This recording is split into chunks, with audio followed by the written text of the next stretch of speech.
I'd like to call the meeting to order. Welcome to the March meeting of the Committee of Adjustment. We begin this gathering by acknowledging the land on which we gather as the traditional territory of the Haudenosaunee and Anishinaabe peoples, many of whom continue to live and work here today. This territory is covered by the Upper Canada Treaties and is within the land protected by the Dish with One Spoon Wampum Agreement. Today, this gathering place is home to many First Nations, Métis, and Inuit peoples. Acknowledging this reminds us that our great standard of living is directly related to the resources and friendship of Indigenous people. Welcome to this hearing of the Committee of Adjustment for the City of St. Catharines. Everyone present will be given an opportunity to comment on applications being heard. Before we start, I'd like to introduce the committee. I'm David Bringler. I'm the Vice Chair, acting as Chair today. Carrie Leask and Tom Neal were citizen volunteers who participate in this exercise. We appreciate your understanding and recognition of us as private citizens. Many of you will have met Elaine, the Secretary-Treasurer, and Rosa Reese, who's the Planning Committee Coordinator and looking after all of our visuals today. There are a number of planners with us as well, and I'll introduce them as with each application. Prior to the meeting, the committee members have reviewed each application, viewed each location identified in the applications, reviewed the staff report, and reviewed all written correspondence from the public that has been received to date. There are two major types of applications to the committee: applications for consent and severance, and applications for minor variance to municipal bylaw requirements. Copies of decisions will be mailed to the applicant and to any other person who appeared before the committee or filed a written request to receive a notice of decision. Pursuant to the More Homes Built Faster Act, and in the matter of consent and variance applications, an appeal to the Ontario Land Tribunal of either the decision itself or the conditions is restricted to the applicant, the minister, or a specified person or public body that has an interest in the matter. This would exclude any third-party participants. Consent decisions may be appealed within 20 days of the mailing of the decision, and minor variance decisions may be appealed within 20 days of the making of the decision, which would be today. The cost of the appeal is $400. Are there any amendments or additions to the agenda? There are a couple of amendments. We received the request for deferral for 72 Vine Street South and 15 Yale has been amended to still request a deferral based on the, upon receiving development engineering comments and updated site servicing plans today, staff are requesting the deferral of the consent applications for 72 Vine and 15 Yale Crescent in order to review the updated comments, sketches, and easements, and also the development engineers' revised comments received for 72 Vine and Yale are been circulated to the committee. There's hard copies on your desk. Could I have a motion to approve the agenda? I so move. Thank you.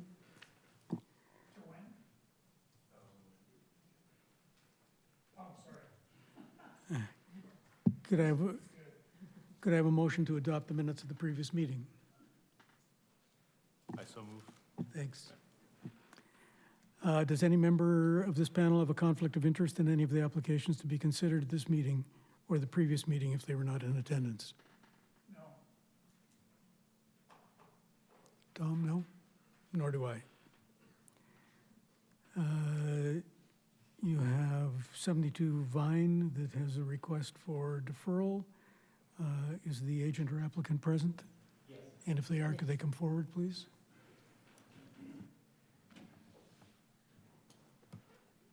You sit in the...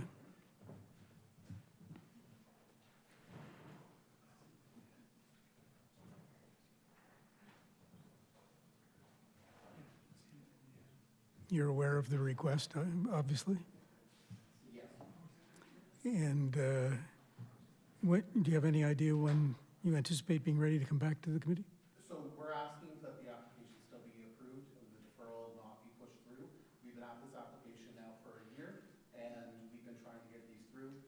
comments from development engineering were only provided to us on Monday. I worked feverishly through yesterday trying to clear the recommendations that they were making, providing all documentations for them.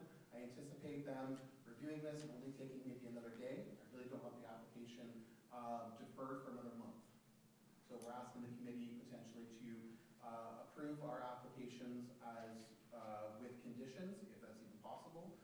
As again, we've been at this for a year, attempting to move this boundary line, and we really don't want to delay this by another month. My understanding from our last meeting is the conditions on,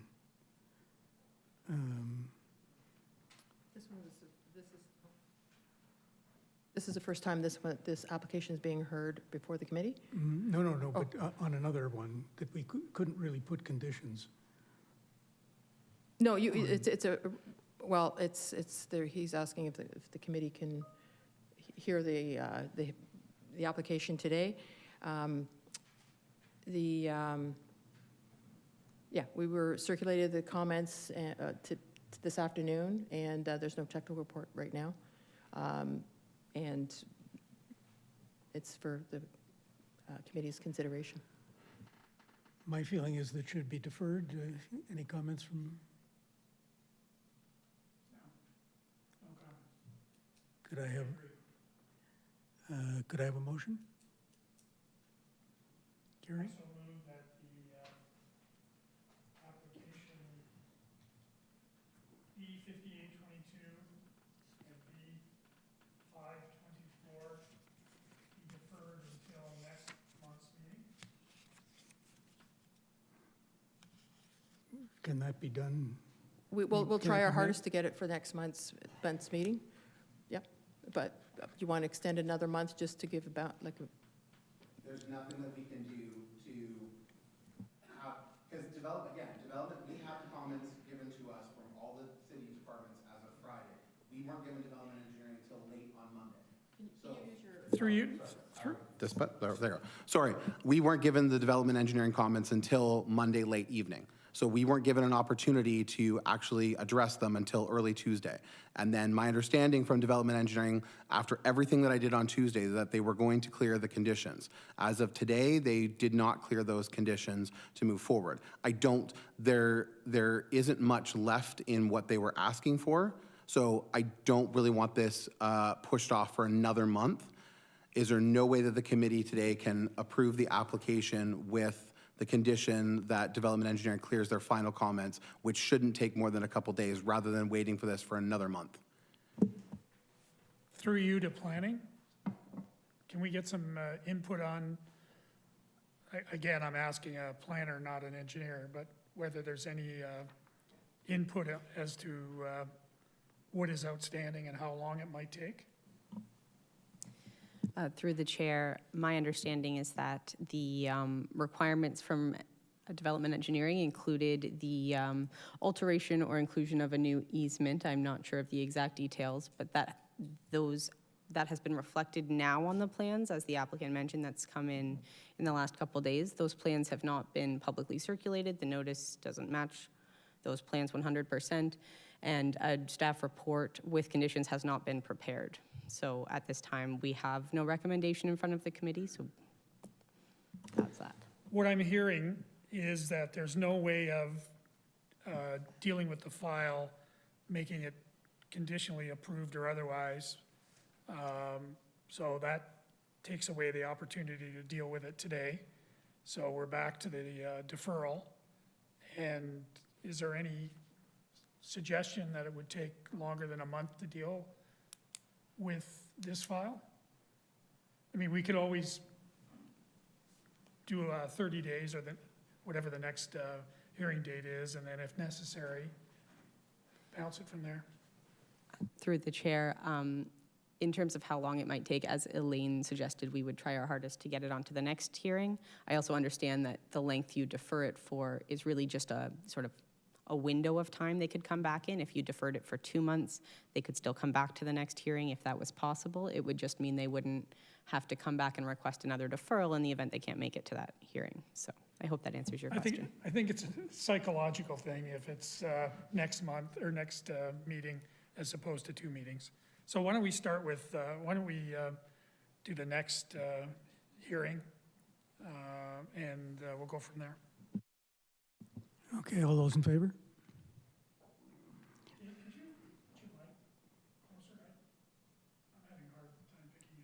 Okay, is that better?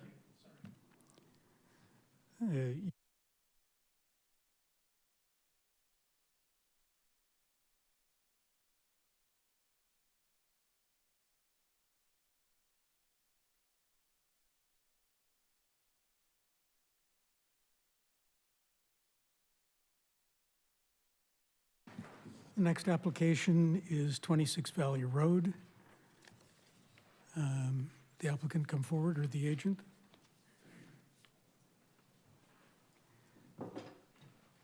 This is application A5823, and it is attempting to correct the frontage approved by the August 2023 meeting, adjusting the variance from 15.09 meters to 15.06 meters, correct? Yeah, that's correct. The owner is Dina Khan and C. Lai Hui, and I'm assuming you're the agent? Yes, Madassar Ahmed. And the planner for this file is Madeline Fedorko. I'm assuming you've read the technical report and are aware that the recommendation to approve the requested variance is to approve the requested variance with no conditions. Do you have anything else that you'd like to add? No, just want to thank staff and Elaine for getting this on the agenda so quickly. Okay, thank you. Any questions from the committee? Through the chair to staff, just for clarity, was it just read in wrong when the motion was made? Because I was looking at the August circulation package, it did reference 15.06 meters. Oh, there we go. Through the chair, yes, I believe it was just read in wrong.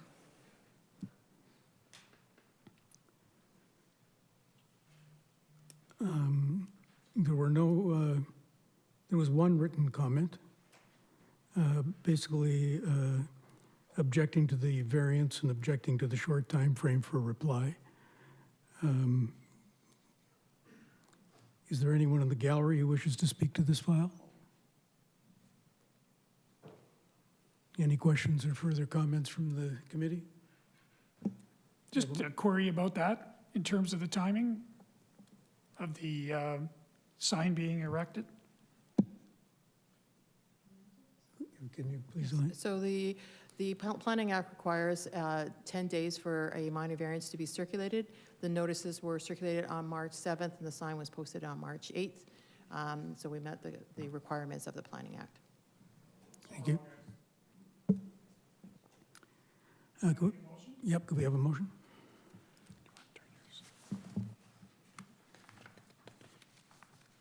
Following consideration of all written and oral presentations, I move that variance application A5823, as presented in the notice of hearing, be approved as the variance is minor in nature, appropriate and desirable for the use of the land, and is in keeping with the general intent of the official plan, not only the intent, but also the purpose, and the zoning bylaw.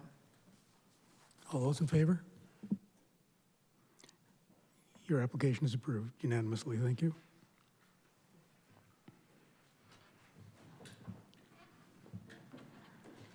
The next application is for 2398 and 2386 3rd Street, Louth.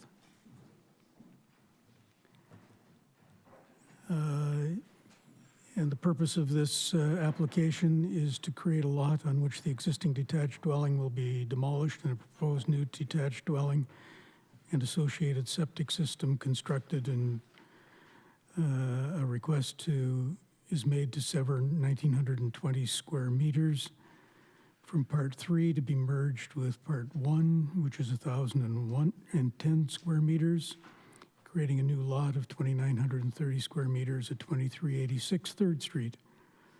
A 4,020 square meter remnant parcel would be retained for continued agricultural purposes at 2398 3rd Street. There are variances to request a decrease in the minimum lot area for a detached dwelling from 4,050 square meters to 2,930 square meters at 2386 3rd Street, and request to decrease the minimum lot area for continued agricultural use from 1,620 square meters to 4,020 square meters. The owner is Boris Plot for 2386 and Lauren Fletcher for 2398. The planner is Claire Semple, and who will be speaking to the application. Good evening, Mr. Chair, Mr. Vice Chair, members of the committee. My name is Patrick Maloney. I'm a lawyer with the law firm of Sullivan Manny here in St. Catharines. 40 Queen Street is our address. I'm also a member of our municipal and land use planning group within that firm. To my left is Lauren Fletcher, who's the owner of 2386 3rd Street Louth, and Mr. Boris Plout is the gentleman in the yellow jacket, who's the owner of 2398 3rd Street Louth. I just wanted to correct, I don't know if I misheard you say, this isn't for the creation of a new lot. Ultimately, the two lots will merge together. So it's not the creation of a new lot. That's kind of important when it comes to what we're asking for. So I have put together a little package for the committee because the package that you received did not include, and it typically wouldn't include, a planning justification report that was prepared by a planner retained by Mr. Fletcher. There's also a private servicing report prepared by SA Canada, and then there's another report from Dino Madalena, who's a septic design and formerly a private service inspector on behalf of the region. In terms of the application, I do have some submissions that I'd like to make because we do have a negative planning report. I wanted to provide a little bit more relevant background on this. This planning application has evolved since we started the process, all in an effort to address the concerns of the city and the region following the pre-con application consultation. Tab 1, if I could just direct the committee to tab 1. Within that tab includes the consent sketch and an aerial photograph. And I just want to give you maybe a little bit better lay of the land. So the first page in tab 1, you'll see this is a severance sketch. So parcel 1 is the existing home or property owned by Mr. Fletcher. You'll see on that there is a home that is located. It's almost right on the road allowance. It's about a foot away from the road allowance, so clearly doesn't meet the front yard setback. There is an older septic system on the property that needs to be replaced, and then there's a garage as well.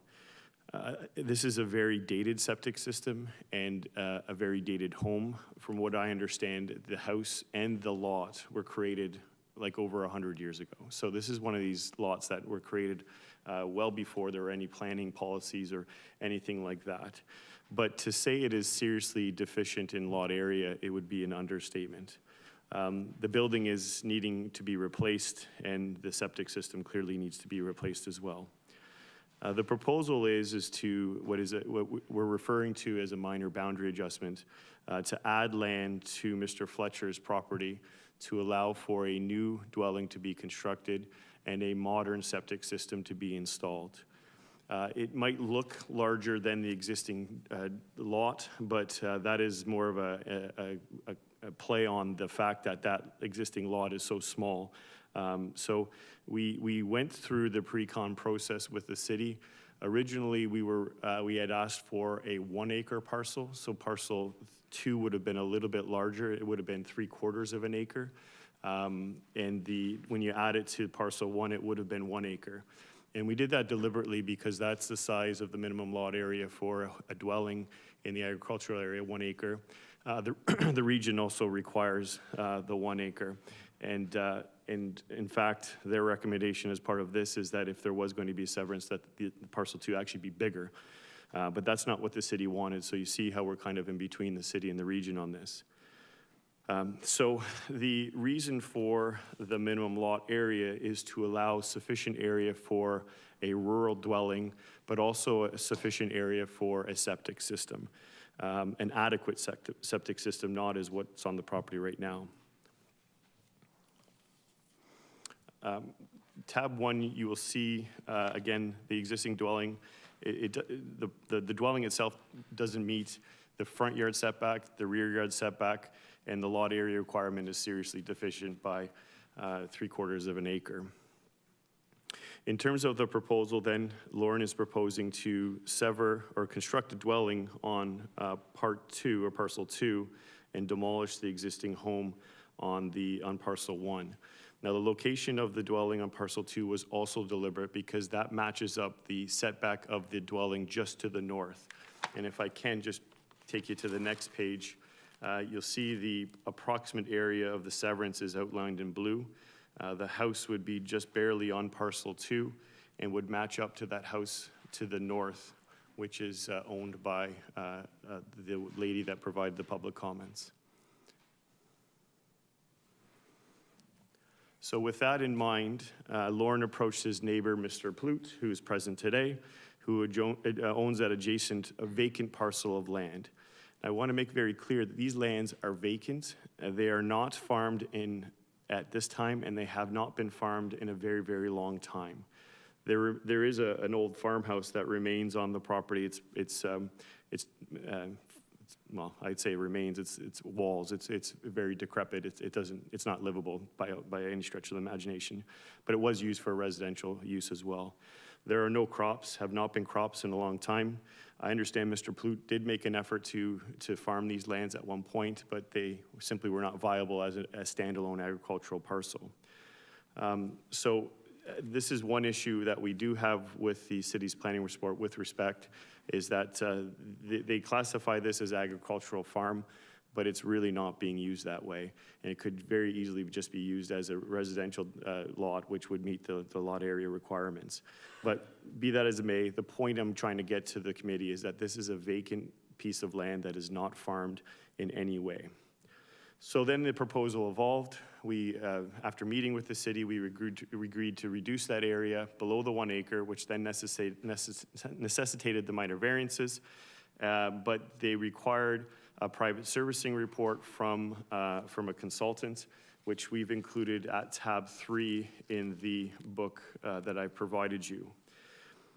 So the wastewater treatment system performance evaluation capacity assessment, I'm just going to call it the private servicing report, reviewed what Lauren was proposing on the property. It is a modest house, but it calculated what the daily design flows would be for the dwelling, and then determined what would be needed for a private servicing. They recommended a tertiary system, which you likely know is a more compact system that doesn't need as much land. And ultimately they determined that there was 2 options actually presented in both cases. The reduced lot area could support private servicing on the lot. Now, I have also included in tab 4 the report from Mr. Madalena. It's more of a technical in nature. It just shows how the septic system could be designed, and it was also his opinion that it could be established on this lot. So we then again reduced the lot area to the least amount of land possible. So we went from proposing originally 0.75 acres to make it a 1 acre lot. City wanted us less, so we went to 0.52, and then we even reduced it. We tinkered with it as much as we possibly can further, based on the planning support of our planning consultant. So it's now at 0.47. So in total, the lot will be approximately about 2/3 of an acre. With all that said, then we balance those private servicing requirements with a planning justification. And in tab 2 of the book we have provided you, you'll see the planning justification report prepared by LandPros Planning Solutions. This was prepared by a registered professional planner who ultimately reviewed all of the provincial policy, reviewed the local official plan, region's official plan, and ultimately determined that they could support a boundary adjustment in this particular case. Now, to get into some of the policy just briefly, in terms of the overall provincial policy, This would be considered a specialty crop area.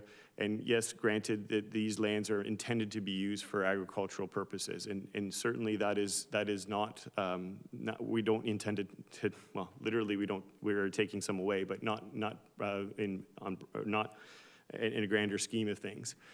So with respect to the support from the planner that provided the opinion, it was his opinion that it was consistent with the provincial policy statement because a very little amount of specialty crop area was being taken away. And in all of the provincial policy and local official plan and regional official plan policies, they support they prohibit consents with some exemptions, and the exemption is a minor boundary adjustment, which is what we are proposing today. So with respect to the opinion given, the overall review of the planning support was that the proposed boundary adjustment is acceptable since it represented no removal of agricultural land from production, because lands aren't being produced for any agricultural use. The lands are not viable for an agricultural use. They're simply too small. They're seriously deficient of what the minimum requirement is for an agricultural farm. The other opinion given was that the amount of land was kept to a very minimum. And like I said, we went through this process, to Lauren's frustration, I can say, almost a year in getting this all dealt with. But it does bring Mr. Fletcher's property closer into compliance with the zoning bylaw. We're still deficient, but that's what we did it because what the city wanted us to. So with respect to city planning staff, I think their view on this is a little bit narrow. And I think when you look at it from a grander, more practical perspective, the consent is supportable. And we have that planning support in the planning justification report that was provided to you. So with all that said, in this case, there is no agricultural use to protect. The lot as it exists today is not viable for agricultural use. We have recommended the least amount of land possible to be taken, and otherwise, Mr. Fletcher's lands will essentially become stagnant because it's too small to support a viable residential use along with a modern or new septic system. Now, with respect to the minor variances, I'll just briefly touch upon it. It is our opinion that the test under Section 45 of the Planning Act is also met. The lands of Mr. Fletcher's lands, it's still less than the minimum zoning requirement, but we're actually getting closer to it, and not approving it would actually go backwards. By not approving it, you're supporting less land, which doesn't make a lot of sense from a practical perspective. With respect to Mr. Plut's land, it is a very minor reduction of land, and that's where you look at the minor boundary adjustment from the purposes of the consent. In the grander scheme of things with this lot, it's not a huge amount of land that's being taken, and it's being done to support a residential use that is adjacent to the property. So from the minor variance perspective, those are also supportable. Just in my concluding remarks, I just want to point out a couple of things. One is the region sort of was a little bit wishy-washy on their opinion, but ultimately said they could support a severance that had more land being added to Mr. Fletcher's property. They wanted it back up to the 1 acre requirement, but that we didn't do that because the city didn't want us to. So we asked the committee to approve this consent. There was a concern by the neighbor about the demolition of the existing building. That's our intention, clearly. So we have no problem if the committee does so wish to grant the consent that you add a condition to that there be an agreement registered on title that the dwelling be demolished once the new dwelling is constructed. So it allows Lauren to continue to live on the property while the construction is taking place, and he's not displaced for the year or whatever it takes to construct a new dwelling. So this decision is supported, a decision to support the consent is supported by land use planner and is good land use planning. With respect, I think a decision not to support the consent would mean that this property would become stagnant and is not good land use planning from a planning perspective. So subject to any questions you may have or any issues you may have, I'd be happy to answer any questions, but those are my submissions. Any questions from the committee? Through you to planning. There is a comment on page 4 of the technical report midway down under the PPS bullet. It's entitled, it starts with the sentence, "The entirety of the proposed new construction being a detached dwelling, et cetera." You seem to be indicating that the fact that the house and the new septic services could be accommodated on the severed parcel indicates that the severance request is too large? Am I interpreting it correctly? Through the vice chair to the committee member. The intent with that statement in the planning report is to speak to the overall arching intent of the provincial policy statement for the protection of agricultural land. That being said, the proposal, as demonstrated in the site plan, indicates that the septic service and the proposed new dwelling is entirely located on the severed portion. The original portion, that being parcel 1, is not utilized.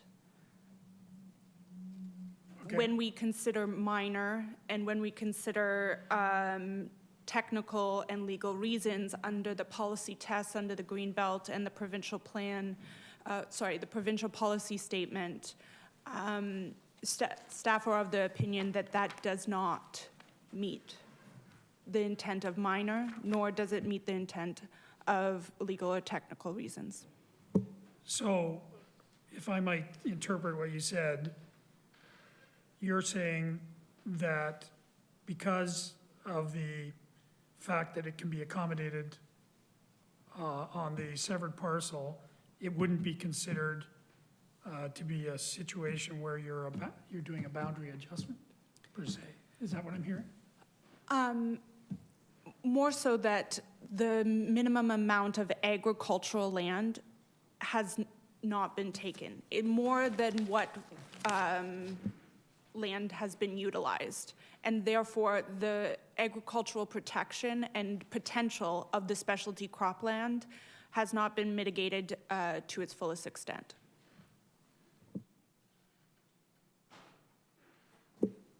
Continuing, there is a comment at the bottom of the page. However, without agricultural plans illustrating the house/floor plans with all bedrooms, et cetera, the septic system required to meet the OBC.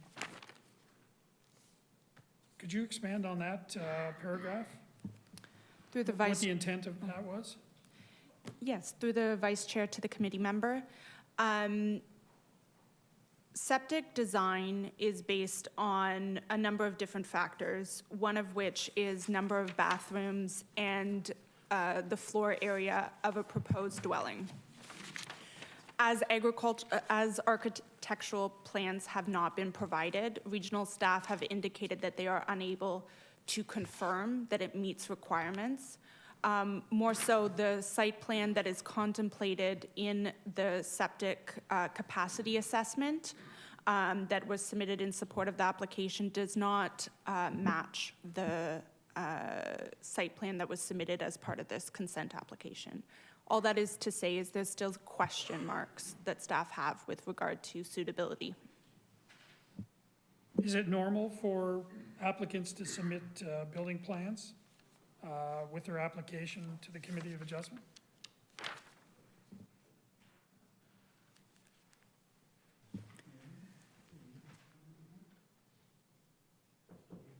One again? Can you give us that question again?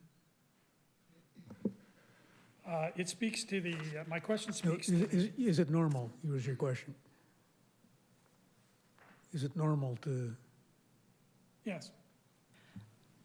Through the vice chair to committee member, I couldn't say what is normal, but all applications are evaluated into what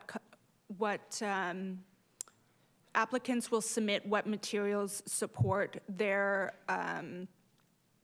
application. So if architectural plans are needed to satisfy staff that provincial policy is being met, then that's something that we would be looking for.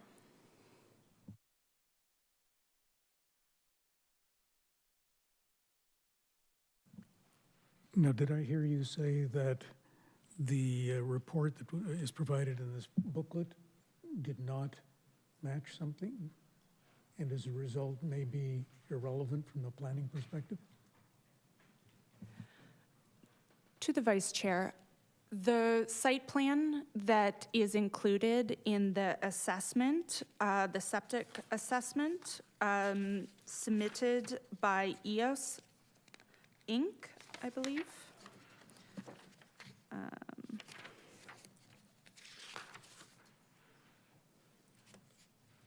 Yes, the wastewater treatment system performance evaluation and capacity assessment by ESSE Canada displays a draft site plan, which does not correlate to the site plan submitted with this application. Indicates that there is still some question marks in staff's mind, and staff are not satisfied that servicing capacity and need has been demonstrated. Through you to planning, theoretically, if we were going to deviate from the recommendation of planning in the technical report, what conditions beyond the condition, suggestion that the demolition would take place on the original house post-construction of the new house? Are there any that you could envision?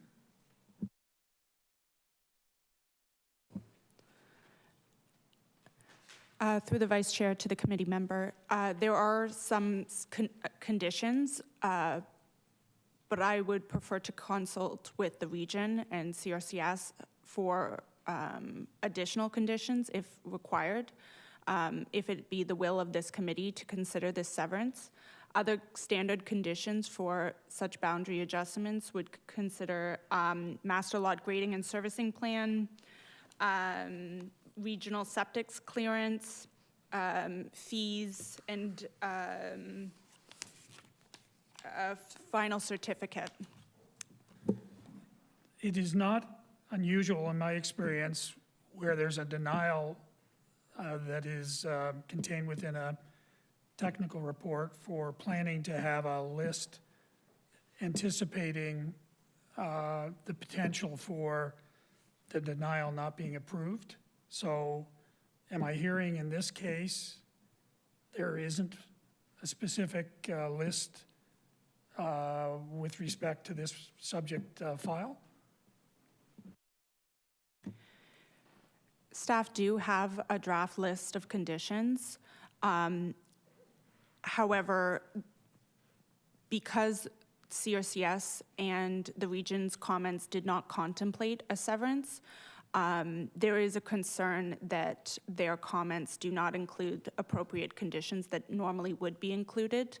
But should it be the will of this committee, there is a draft letter of conditions that are available, and I will be forwarded to the Secretary Treasurer at this moment. So, failing the interest in deferring the file to thrash out a list, am I hearing that there is a list that we could review? Because obviously the applicant wouldn't be privy to the list that potentially they were committing to, correct? Am I being clear? If I could put your question another way, what would be required for planning to consider approval on this property? To the Vice Chair, planning is recommending denial of this application, so we are not contemplating approval. The assessment, the report states that provincial policy and local policy have not been maintained. So I just want to be clear that planning is not endorsing approval of the project.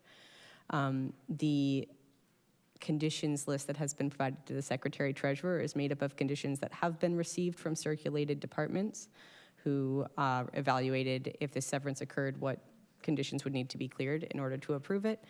But as Ms. Semple said, the the Community Recreation and Culture Services Department and the region have not necessarily provided all relevant conditions due to their opposition or their need for further information in evaluating this application.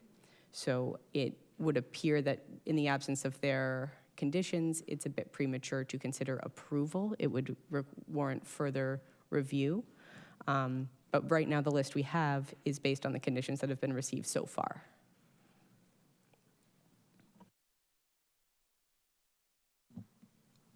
But your approval, as I just heard you say, I believe, that your denial isn't based on the issues of condition, it's based on the land use, is that correct?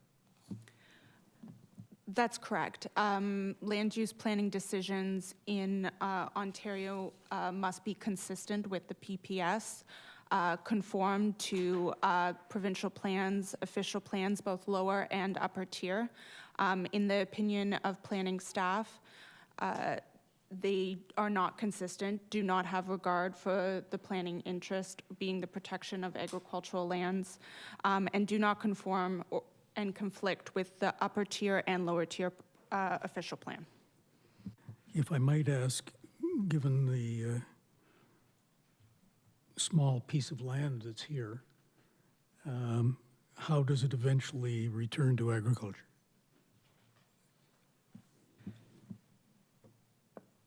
The provincial policy regards specialty cropland as provincially significant and unique resources.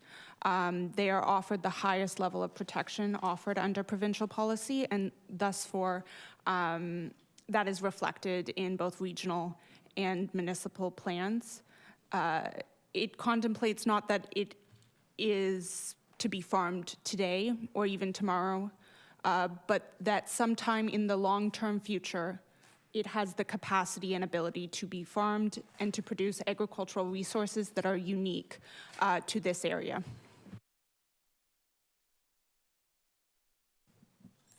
So I am trying to clear the fog that exists for me. Perhaps one of the other members, including our learned vice chair, could assist in dissipating the fog. Because in terms of making a motion to approve what was applied for, in my mind, all we seem to have is a demolition condition on the table at this stage. The other option is to defer, which we don't necessarily like to do as a committee historically. So somebody help me out here. I was going to ask the agent if he could comment from the report that you have, that you clearly have a different perspective on the provincial policy statement. So could you give your... Sure. To that first point, yes. While I understand staff are not supportive and have a planning opinion, there is an alternative of a planning opinion that does support it. So I'll just leave it at that. I'm not going to go into it further. Just a couple in responses. In terms of the architectural drawings, the report by ESSC Canada used daily design or established daily design flows from bedrooms, bathrooms. So there doesn't need to be a drawing about what's the brick and mortars is going to look like. It says exactly what the uses are going to be, which they calculate that. So I don't think you need an architectural drawing. The site plan in Ms. Semple, with respect, it was reviewed by, this site plan was reviewed by SA Canada, and they were supportive of this. So that may not have gotten through to you, and if it didn't, I apologize to you. But it's not, they are different, but they were reviewed by collectively and then submitted to the tribunal, or to the committee. With respect to the conditions, I think necessarily there needs to be a condition relating to the demolition of the dwelling on parcel 1. I'm prepared to entertain the additional conditions because, you know, we've been around this game for a while. We know that there are additional conditions that are attached to a severance, so I'm prepared to review those this evening. I prefer not to have a deferral because we've been at this for well over a year. And quite frankly, they had the opportunity to provide some conditions if they wish to, these other departments that Ms. Semple is referring to. If it is something that they find totally grossly out of place, they have the opportunity to appeal it. And I think there may be even provisions of the Planning Act to maybe come back to the committee if there needs to be a change in condition. So with respect, I would ask that this, if the committee is prepared to grant the severance, that we include a condition with respect to demolition. We include the typical conditions. What Ms. Semple suggested didn't seem offside from what I heard. So I'd ask that that be done. And we can review it right now, and I can probably have a 30-second look at it and it'd be fine.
Okay, Committee members, do So- you have any comments on the, so it seems, this was what I was asking originally. It seems that that's already been contemplated. That's what I was looking for.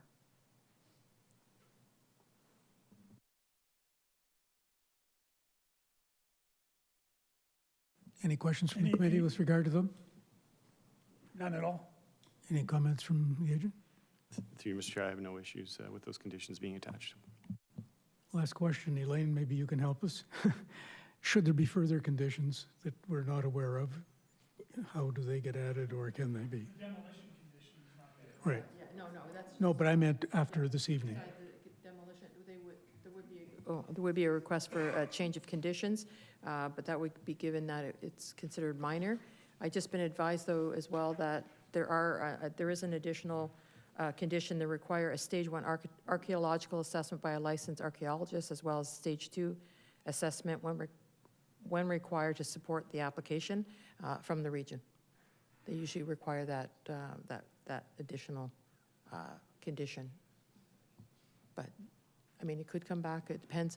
If it's a minor, it doesn't get circulated. If it's major, it does get circulated and treated like with an appeal date and comments, just like a regular application.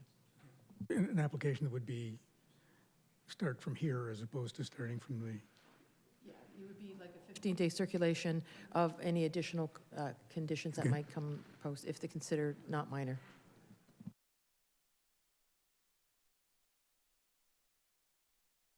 these 5 conditions, plus an archaeological study, plus demolition, post-construction. With that information, could I get a motion? Oh, yeah. Is there anyone in the gallery who wants to speak to this file?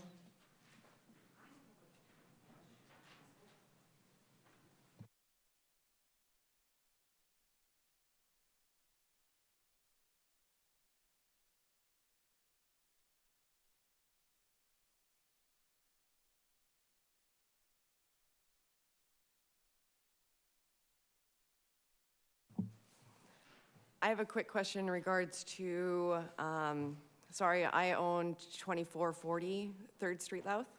I'm concerned in regards to not so much of the changing of the land size, but I got confused with the paperwork in regards to private services going in on the lot. I'm not sure where that settles with all this going on.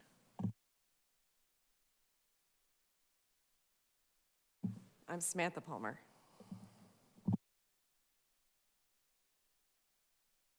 You were wanting to know what private services are? Is that correct?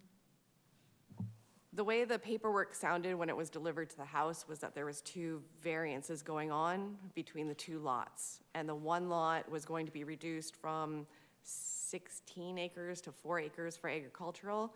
We have an agricultural Christmas tree farm, Palmer's Pines, that sits on our property, that backs onto this property that's getting touched.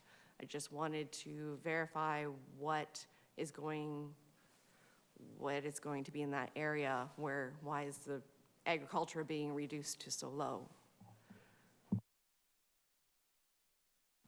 Go ahead. Maybe just to clarify, so what's going to happen is a new dwelling will be constructed on the 2 lots that are merged right along 3rd Street Louth, and there's going to be a new septic system installed. That's the private servicing.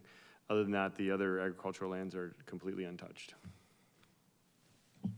Thank you. I just wanted to clarify only because it sounded like there was going to be a commercial service going in on that agricultural land in the future. So I just wanted to clarify that it's going to be staying sort of agriculture zoned in the future. Thanks. Were you the one who submitted the written application? Okay, because the person did submit a written concern who was confused as well. And their concern was whether or not there were going to be, when this was completed, 2 houses on the property, and the answer to that is no. Any further questions or comments? No. Could we have a motion?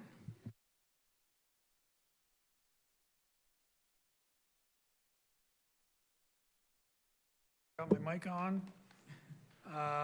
The Committee of Adjustment considered all written and oral presentations. I move the consent application B 2023 and the 2 variance applications A 1724 and A 6723 as presented in the notice of hearing be approved, subject to the conditions that we reviewed in writing on the screen, plus the architectural report, archaeological, I'm sorry, not architectural report, and the requirement that the existing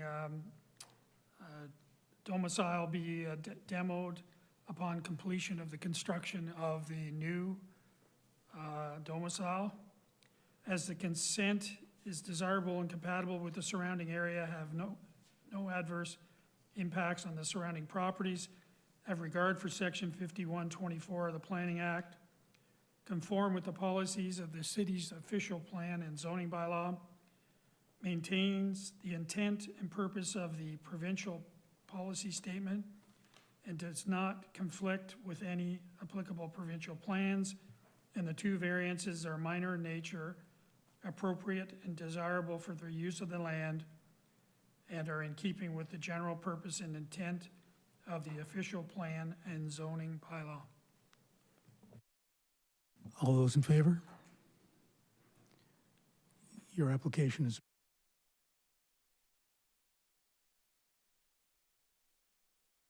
Does Mr. Richardson collect royalties on the tab format?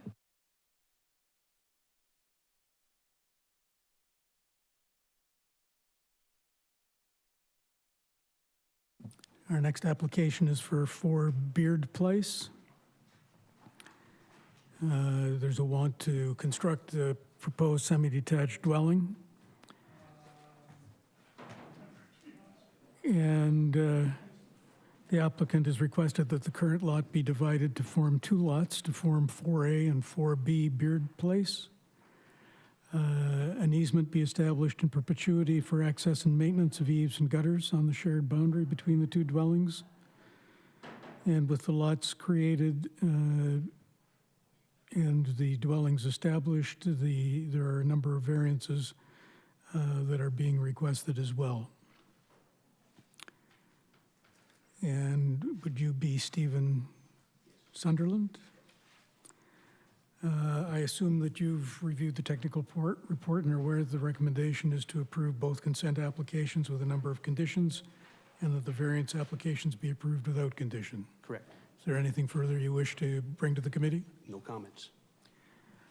Any questions from the committee?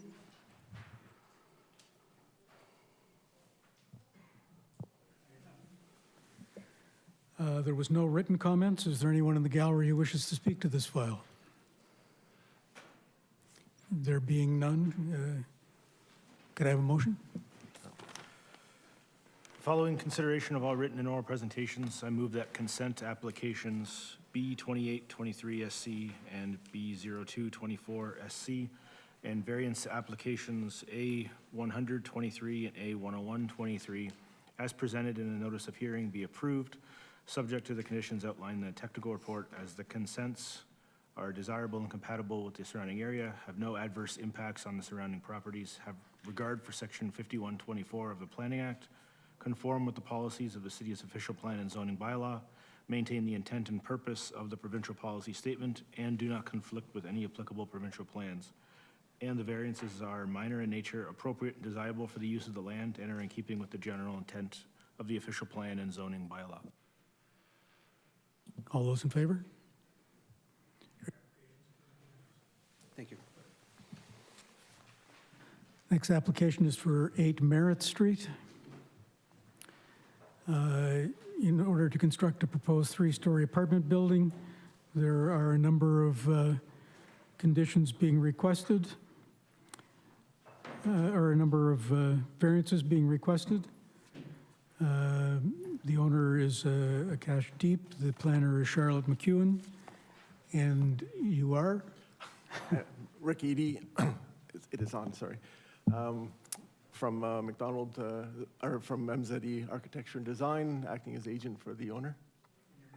It's Rick Eady. Rick? I'm assuming you've reviewed the technical report and are aware that the recommendation is to approve all but variance 5 that is recommended for denial. Is there anything you wish to add? Yeah, there's, I guess there's one minor variance. There was several minor variances here, but one that was denied. And so I'm here just to argue that point, I guess.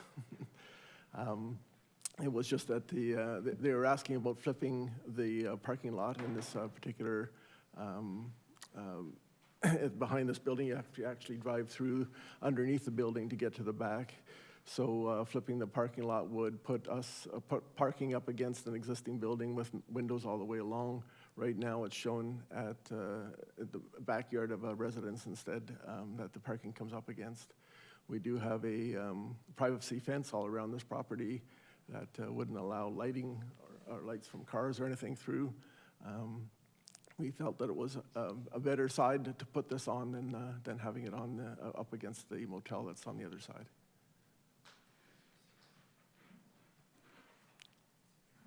Any questions,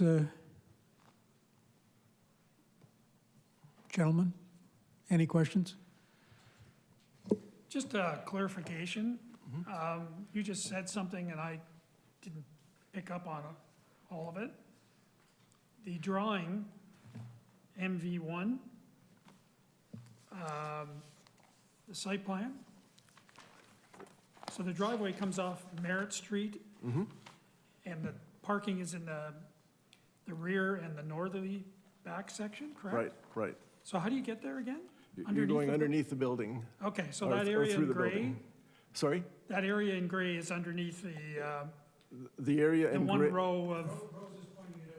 Yeah. Oh, Yeah, so actually the brown area is under a building, the gray area is outside of the building. okay, gotcha. Thank you. The parking lot is offset because of the structure of the building itself. There's obviously a mid-corridor upstairs, and so we have to keep it offset one side or the other. It was shown on this side, thinking that it would be the best side to put it on. In all drawings and reports and things had been shown this way. Again, it's up against a backyard of a residence as opposed to a motel. So I noticed that there is I believe this letter that we received came from the owner of the property directly to the north. Is that correct? Not correct? Kathy White? That is correct. Okay. And I noticed that her concerns seem to me to be more related to visitors of some nature using her property to park temporarily in order to, and I think she used, delivery, food delivery, Amazon prescriptions, et cetera. But I don't see in there that she's expressed any issue with the way the building is designed on the north, which interfaces with her property. Which, the reason why I'm saying that is obviously as a committee, the people with the most concern are the ones that are directly in other words, contiguous to the subject development. And she doesn't seem to enunciate any issue with the minor variance. So I think that's somewhat impactful. I've got a question for the planner. I believe that there was some suggestion to mirror, but also to consider placing the building itself more centered in the lot so that there would be a reduction on the one side and an increase on the other. What would, from a planning perspective, be for the minimum setback on the north side? To the Vice Chair, the suggestion to the owner throughout the course of this file has been to mirror the entire development, not necessarily bringing the building any more central. It's fairly central, but mirroring not just the parking area, but the building itself, so that also the drive aisle was coming in on the other side of the center of the lot. And the result would necessitate a few design changes. So when we're thinking about what the minimum along the north side would be, if they mirrored it, they would meet the full landscape buffer there, and there would be no need for a reduction, which would be staff's preference. However, because there's a slight irregularity to the shape of the lot, there's angles at the front and the back, it would also impact the rest of their variances they've requested, and there would be it would necessitate them coming back to the committee and presenting essentially another set of variances that reflected the mirroring of the development. Generally more supportable in staff's mind if they were to do that, but it would require some work and we would have to review a new plan. And it would be fair to say if we denied variance 5 that the property could not be built? To the chair, not to say it couldn't be built, but not in this exact manner. No, it would That's what I require meant. some redesign would be necessary, yes.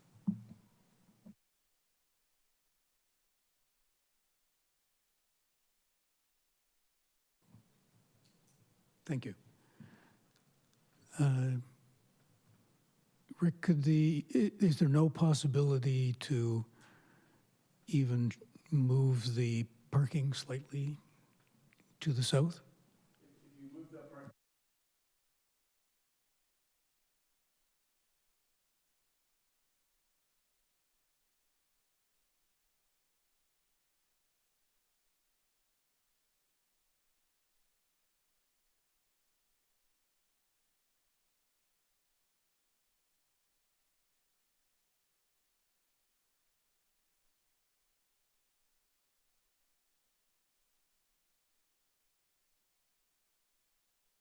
Okay, thank you. Do you have any further questions? So just down and dirty, the whole mirroring or flipping would be to eliminate the issue of having a 0 setback on the north, but in theory would would create a zero setback on the south. That's correct. And yet, we don't seem to have any issue, as expressed by the owner to the north, knowing what the issues are, because they're enunciated in the report, and we have to assume that they read it, in terms of privacy, light penetration, et cetera. My thinking is I'm leaning towards that being an unnecessary exercise to mirror when the people that would be the beneficiaries theoretically of the mirroring don't seem to care.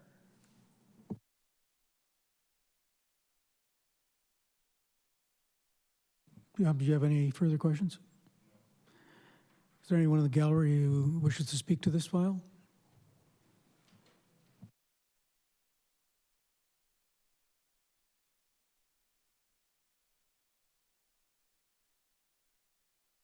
And the button's the bottom right one with, looks like the person talking. Hi, my name's Kathy White. I wrote the parking concerns. We are the direct neighbors to this project, and we do have concerns over privacy. We also recognize that progress needs to happen too in this area. So we're trying not to be negative, and we're trying to look for solutions. One of our concerns obviously would be privacy and just how all of this is a 14-unit building next door where we've had no one for years is going to be a big adjustment. Our concerns primarily in the email that we sent were to do with parking in this area.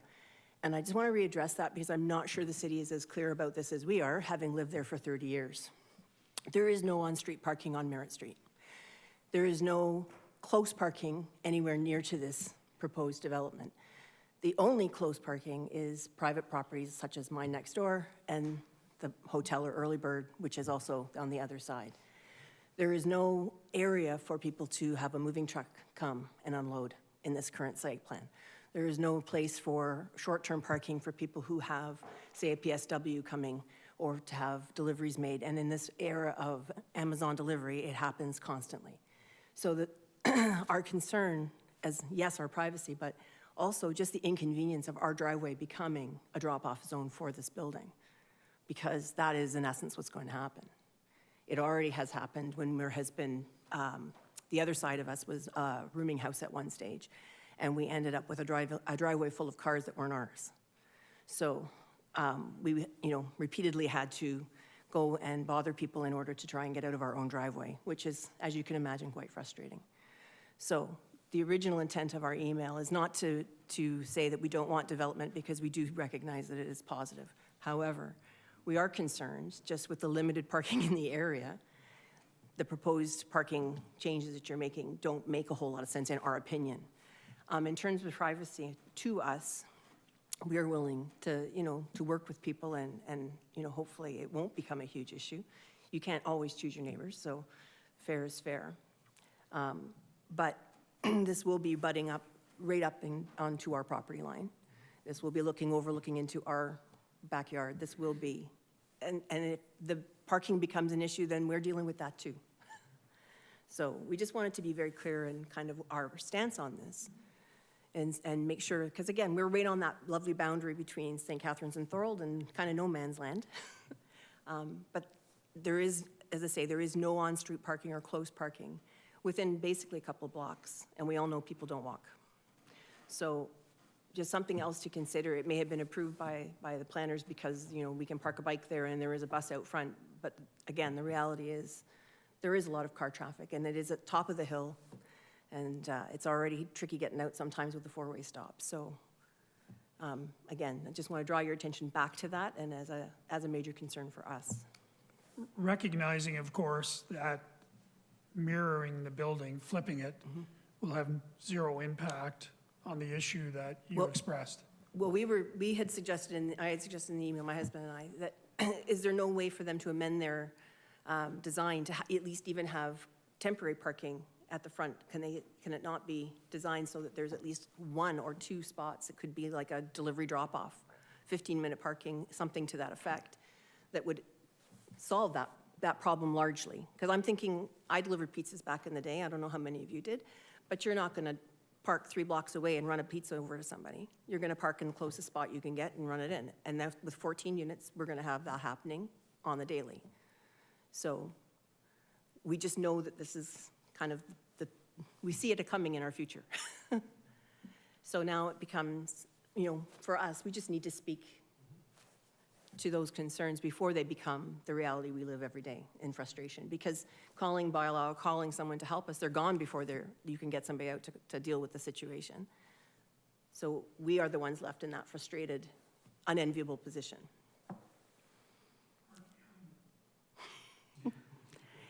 We can try. Have my dog over. The temptation is real. Yeah. So, but that's, as I say, that in this process for us, that was our primary concern from a practical standpoint. We recognize that we can't control necessarily how a building is going to be developed next door to us because our house is zoned for the same development. So we understand that this is, again, part of the process. And we're quite happy for development to happen. We just would be hopeful that it would be done with an eye to practicality. We don't see people like yourself very often. That may be a good thing by the end of this process. All right. Thank you. Thank you.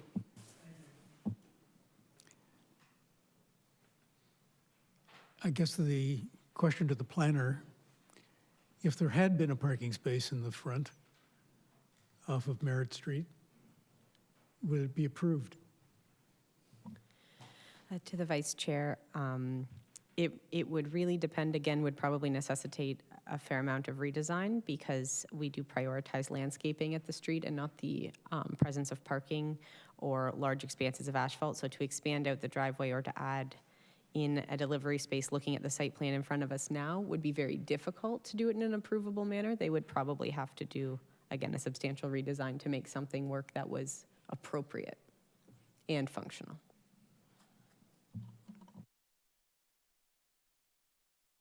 Yes, please.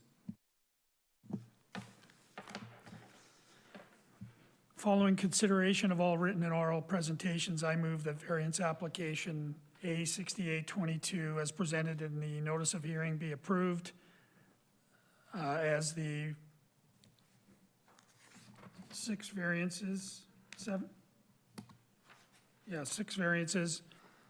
are minor in nature, appropriate and desirable for the use of the land, and are in keeping with the general intent and purpose of the official plan and zoning bylaw.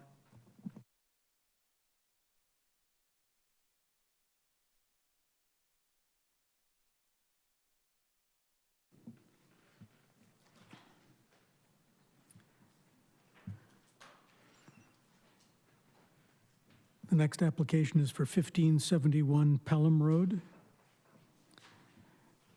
I want to construct a proposed detached dwelling and requesting a proposed boundary adjustment to sever 78,662 square meters from 1571 Pelham to merge with 1599 Pelham, increasing it to 80,783 square meters.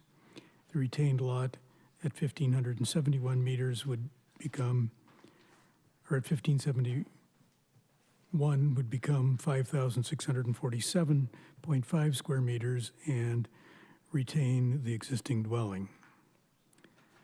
And you must be Lorraine.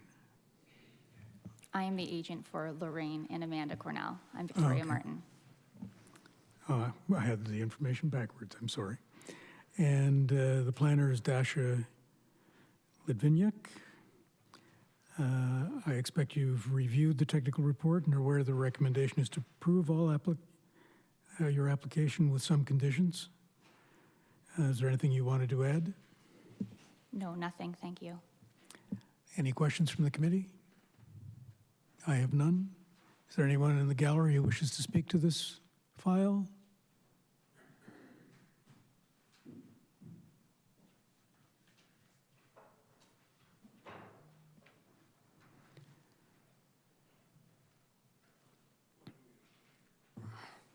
How many dwellings on that piece of property will there be? Could you give us your name, please? Mike Lazarenko. Thank you. And your question?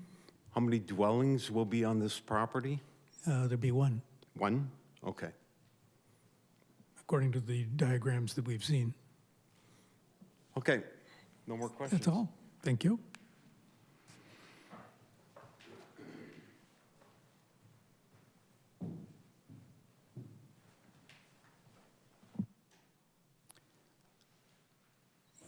Anyone care to make a motion if there's no further questions? Following consideration of all written and oral presentations, I move that consent application B3423SC as presented in the notice of hearing be approved, subject to the conditions outlined in the technical report as they are desirable and compatible with the surrounding area, have no adverse impacts on the surrounding properties, have regard for Section 5124 of the Planning Act, conform with the policies of the city's official plan and zoning bylaw, maintain the intent and purpose of the provincial policy statement, and does not conflict with any applicable provincial plans. All those in favor? Your application's approved unanimously. Thank you. Thank you very much. Next application is for 72 Hartzell Road. The wish is to construct a proposed 3-unit townhouse, and the applicant is requesting that 646 square meters at the rear of 72 Hartzell Road be severed and further divided into 3 individual lots that will become 5, 7, and 9 Warren Road. The retained 707.8 square meters at 72 Hartzell Road would continue as mixed use.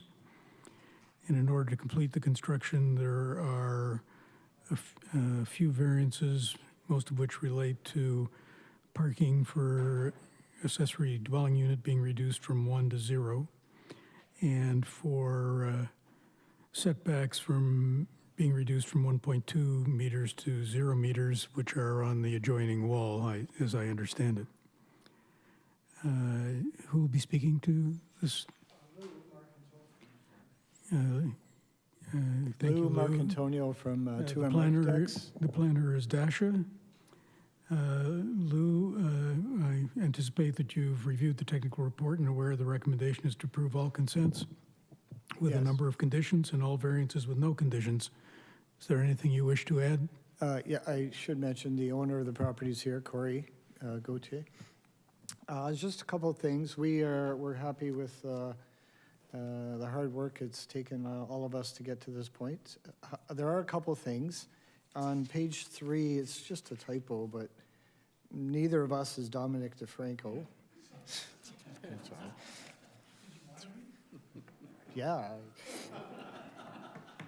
And then just a clarification, this does not come up in the or conditions, but in the report from engineering, I think it's engineering, it was a letter, March 14, it still mentions a road widening on Hartzell Road, and that is not happening. I think we all agreed that wasn't required. It's not in any of the conditions, but we just want to make sure that doesn't show up sometime later. Can you speak to that? So as the Vice Chair, so the condition was changed in the report to outline as to exactly where the road widening is going to be taken. So that's why you don't see road widening taking along both property lines. Through you, Mr. Chair, that's wonderful, thank you. We're happy to answer any questions. Are there any questions from the committee? No. Is there anyone in the gallery who wishes to speak to this file? Please come forward.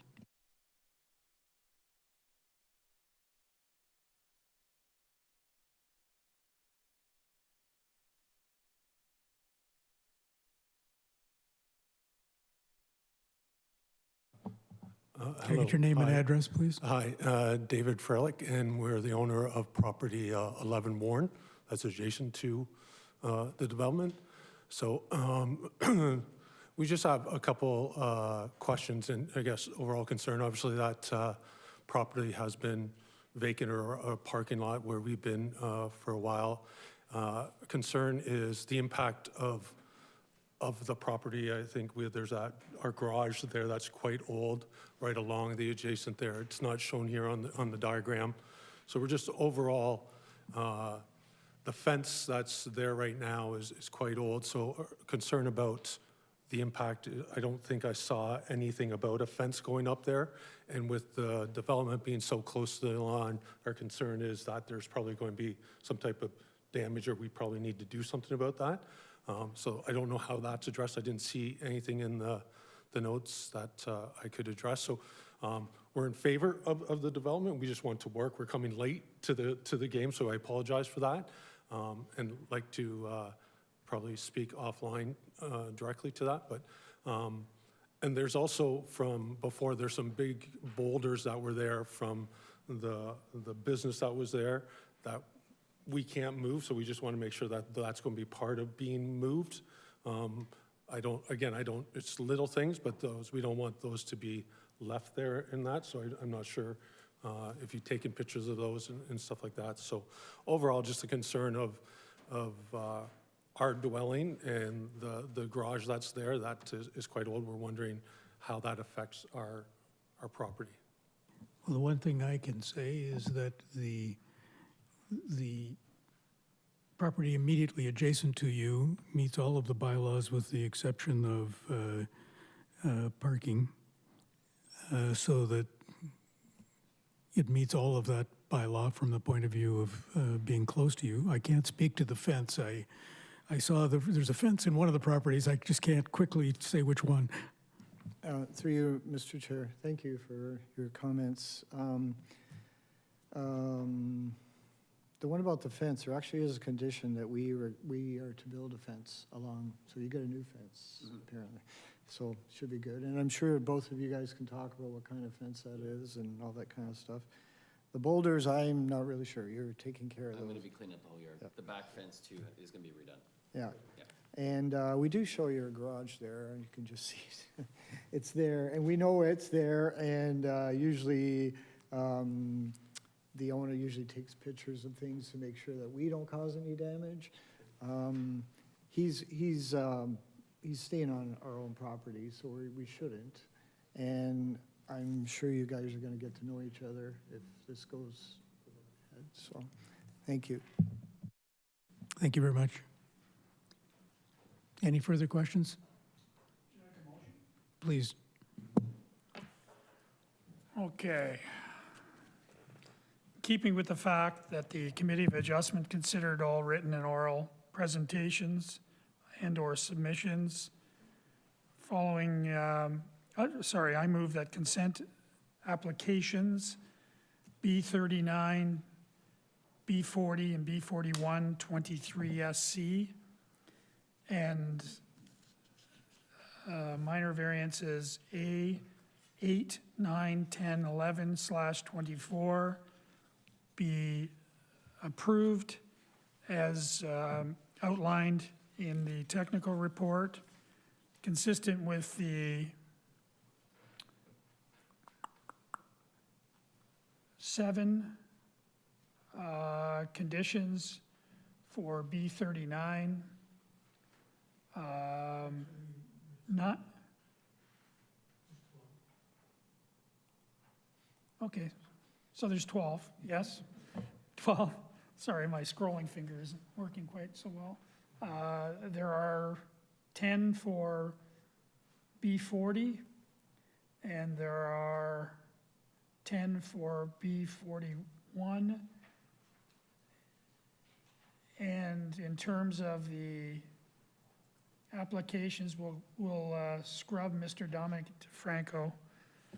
As the consents are desirable and compatible with the surrounding area, have no adverse impacts on surrounding properties, have regard for section 5124 of the Planning Act, conform with the policies of the city's official plan and zoning bylaw, maintain the intent and purpose of the provincial policy statement, and do not conflict with any applicable provincial plans. And as far as the 4 variances are concerned, they're minor in nature, appropriate and desirable for the use of the land, and are in keeping with the general intent and purpose of the official plan and zoning bylaw. All those in favor?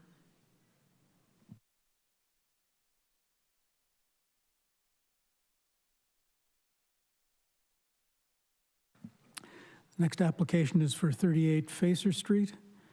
I want to convert an existing 1.5-story building into a 2-story daycare. And there are a number of variances relating to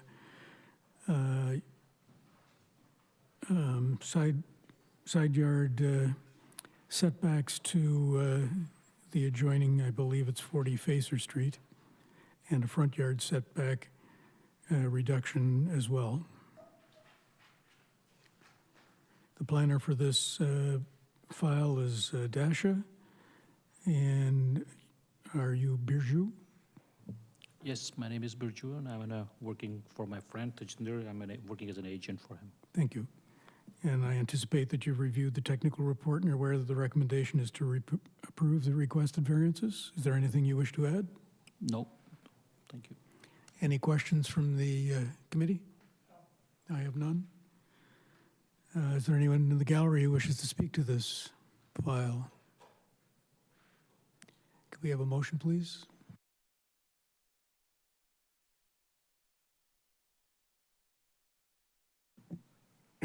Following consideration of all written and oral presentations, I move that variance application A0724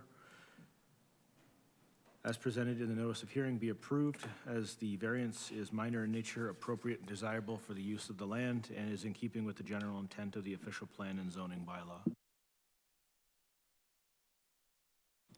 Your application is approved unanimously. Thank you. Thank you, everyone. Thank you.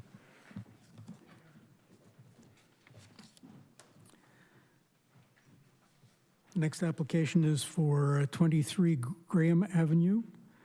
The desire here is to build a second story above the garage, and the applicant is requesting a reduction in the front yard setback from 3 meters to 1.2 meters.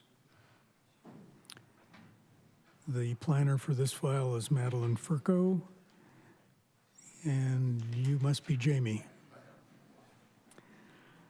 I anticipate that you've reviewed the technical report and aware the recommendation is to approve the requested variance. Is there anything further you wish to add?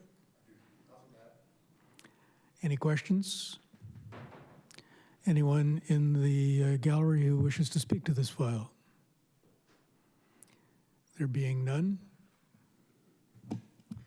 Following consideration of all written and oral presentations, I move that variance A1324, as presented in the technical report, be approved, as the one minor variance is minor in nature, appropriate and desirable for the use of the land, and is in keeping with the general intent and purpose of the official plan and zoning bylaw. all those in favor? Your application is approved unanimously. Thank you. The next application is for 115 Main Street. Desire to construct 2 proposed detached dwellings. The applicant is requesting that the lot currently housing the existing dwelling at 115 be divided into 3 lots, creating 115 Main, 117, and 119, and an easement in perpetuity between 115 and 117 so that the city can access the parkland that is being returned to the city. Along with that are some variances for all 3 properties, reducing the, asking for a reduction in the minimum lot area, and all of the rest relate to setbacks to the balconies, with the exception of the one at 115 Main that has a setback to the easement reduction. Planner is Madeline, and you must be Dominic. Are you? Close. I am the agent, Dylan Earl. Okay, thank you, Dylan. I'm assuming that you have reviewed the technical report and are aware that the recommendation is to approve all consents with a number of conditions and all variances with no conditions. Is there anything you wish to add? Yes, please. So again, my name is Dylan Earl. I'm the agent for the owner, Dom DeFranco, who's joining us, I believe, virtually. So hi, Dom. So I have a presentation that I'd like to provide. up on the screen in a minute. No problem.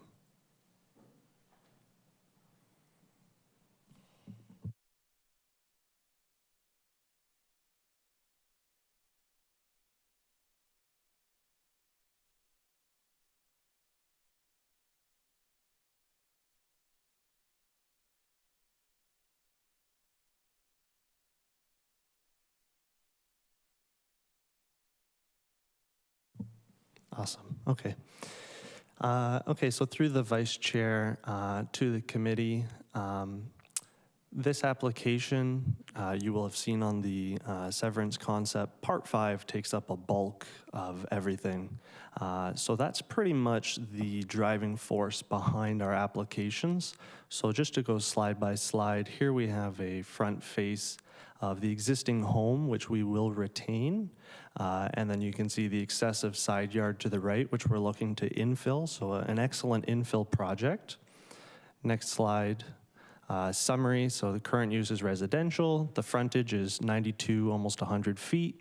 Lot size is 1234 meters squared. It's in an urban built-up area, low-density res, with the current zoning is R2-7 and G1. The G1 reflects the valley lands down to the Martindale Pond. So this is our proposal kind of fixed onto the property. Again, you'll see that that Part 5 puts a big dent in the subject property. So what that is that's the natural lands, and we've depicted the physical topo slope and the stable topo slope, which was determined by geotechnical report. And because the stable topo slope is further back, that's what's used as the rear boundary line. So we've lost the approximately 20 to 23 meters because of that policy, and therefore that's caused these requirements. So keep going down. This is what we can kind of expect to construct. I've already gone through the heritage process and received heritage permit. So the Heritage Committee is satisfied with our design in terms of character, shape, massing, etc. So we've already crossed that bridge. And keep going down. This is just to kind of give better clarity as to our process.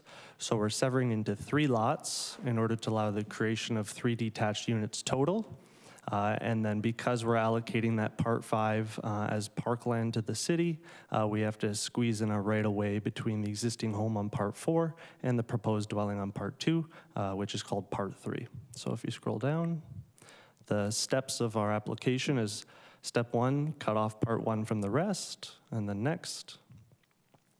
2 and 3, so that's that house with the easement from the rest. And then the third is that Part 4 remnant will separate from Part 5 by way of conveyance for parkland dedication. So we're left with 3 lots, or I guess 4 with the easement, but yeah. So that's the final severance layout. Just to speak to more about the surrounding area, there's various amounts of housing types, mix of lot sizes, dwellings. Most are single detached with varying lot frontages and front yards. So from the Niagara Navigator, I provided some of those frontages for reference. So right now we are the largest pretty much on the strip here, aside from 127. So again, perfect infill opportunity. Here's kind of a street view of what the surrounding area looks like. Again, 2-story splits beside us, and you can keep going down. This is a summary of our minor variances. So they pertain, again, lot areas, lot frontages are low from 10 meters to 9.3, 9.13, 9.6, so minor in nature in my opinion. The minimum rear yard setback, again, derived from that Part 5 allocation really causes that. And then the rear yard setback for the high platform structure, because we had to dedicate those lands, we wanted to retain some amenity space, so we put in balconies on the dwellings, just so that they can still have space for amenity. And keep going down. And that's just the rest of the list. So interior side yard setback to platform structure off by 0.1 meter, and the 1.03 as well. So in conclusion, everything conforms with the planning policies as iterated in the planning report. So we agree with the conclusion. However, the conditions we do want to talk about, so that's what I'd like to emphasize. So if we can scroll down. I have two requests. I believe they're minor. One is the condition for the landscape restoration plan for a 5-meter natural area buffer on Part 5. So this is already being dedicated to the city for parkland. So I'll show you that in a minute. But and then number 2 is to construct a 1.8 meter, almost 6-foot high fence at our rear boundary line. So this isn't at the crest. This is inset. So it's just a bizarre kind of interpretation. It's because of the policies, but the context and the fabric, it's not homogeneic. So if we go down, this was actually just an image from 2007 where there was actually a structure there in the past that infringed on that rear current requirement of 5-meter buffer. So a structure's been there. We're not looking to put a structure there. We just don't want to be stuck with a 6-foot fence in the back, halfway through the backyard. So if we scroll down, there's an aerial from 2006 with that previous structure. And if you scroll down again, we can see here that that had a 4-meter setback to the physical top of slope. So if we continue to scroll down, this is the landscape buffer requirement. You can see from the physical top of slope, it's 5 meters up. So just this naturalization requirement, like it's already zone G1 below physical top of slope. So often we talk about streetscape. In this case, it's kind of backyardscape. You're gonna have a ton of backyards and our fence is gonna be in the middle compared to everyone else with their lawns. So if we scroll down, I think I have a picture. So again, that's physical top. So we gotta go 5 meters in north and then construct a fence. So it's just bizarre. So we're looking to remove that as a condition and then scroll down. This is an old survey, just giving a better idea of where our neighbors sit compared to us, and keep going down. Again, there's a representation of where that fence line would be and how it compares to our neighbors. So just halfway through, very odd. And keep scrolling down. This is just a depiction of the requirements for the vinyl fence. Down again. We believe that this sort of requirement is for amenity space, community space, parks, etc. In the context of a residential use, it just doesn't fit the context of the site, which is why we're asking for the removal of that condition. Not to mention the costs, which, to us matter. We're talking nearly $10,000 worth for landscaping and fence that will ultimately not be accessible by the owners and will be the responsibility of the city. So we don't want to bear the cost, and we don't want more costs for the city in terms of maintenance either. Added assurance or reassurance, I read the planning report. I believe a member of the public submitted comments. We have already completed the grading and drainage, so just wanted to share that, and that it is functional and meets the engineering requirements. There's a picture of the zoning. Sorry, I didn't highlight it, but the G1, so we're on the west side there. G1 is the valley lands on the far left, near Main Street, Rosa, far left, other side of the pond. Yep, just south. Anyway, just showing the G1 area. So we can go to the next slide. So in conclusion, just to summarize, our agreement with the recommendation of our planning report with the elimination of conditions for landscape restoration plan and no construction of the 1.8 meter black vinyl chain link fence along the entire northwesterly boundary of the lands. And that's all. Thank you. Thank you. Any questions? Yeah, through you, Mr. Chair, just for clarity, I think the fence requirement was on consent application B424 SC. Was the request to eliminate the landscaping on both, or was it just B03? Yeah, to eliminate the requirement for a landscape buffer across the entirety of the northwesterly boundary of Part 1, 2, 3, and 4, as Part 5 will contain all the natural heritage features anyway.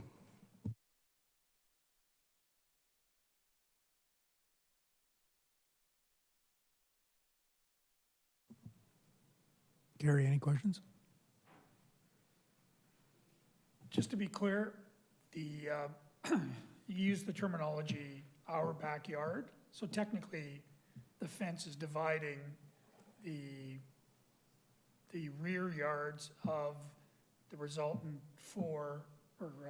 3 properties plus the easement from the lands that you are conveying to the city, correct?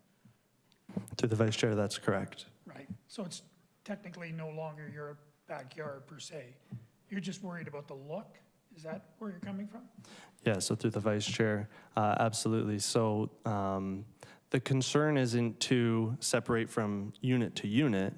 Down the sides would be fine with a standard height fence, but off the back, we're not going to just the physical crest. We're insetting 5 meters into, when I say it, our backyard, the current site now, which, to be clear, is manicured lawn and consistent across the whole backyard scape of adjacent neighbors as well. So we're cutting into that and building a 6-foot high fence.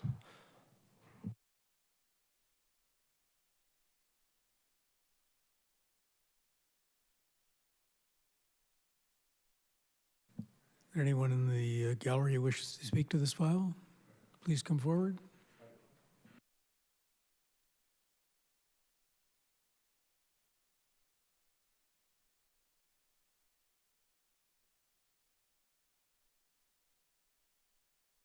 I know Elaine knows your name and address, but could you repeat it for? I probably should have spoke with Dylan. Leo DeFabio, 22 Woodmount Drive. I should have probably spoken with Dylan at the time, because I have 3 points, and one of them is waiver of parkland dedication, and I'll tell you why. And I think I'm pretty positive that it should be waived. The landscape buffer, I'm going to go through that, and I was going to go through it secondly, but I'm going to go through it right now. Yes, the landscape buffer, and I'm going to go through it right now. So if we can go back to the picture of the landscape buffer, Rosa, where it shows the plants. It's on Dylan's presentation.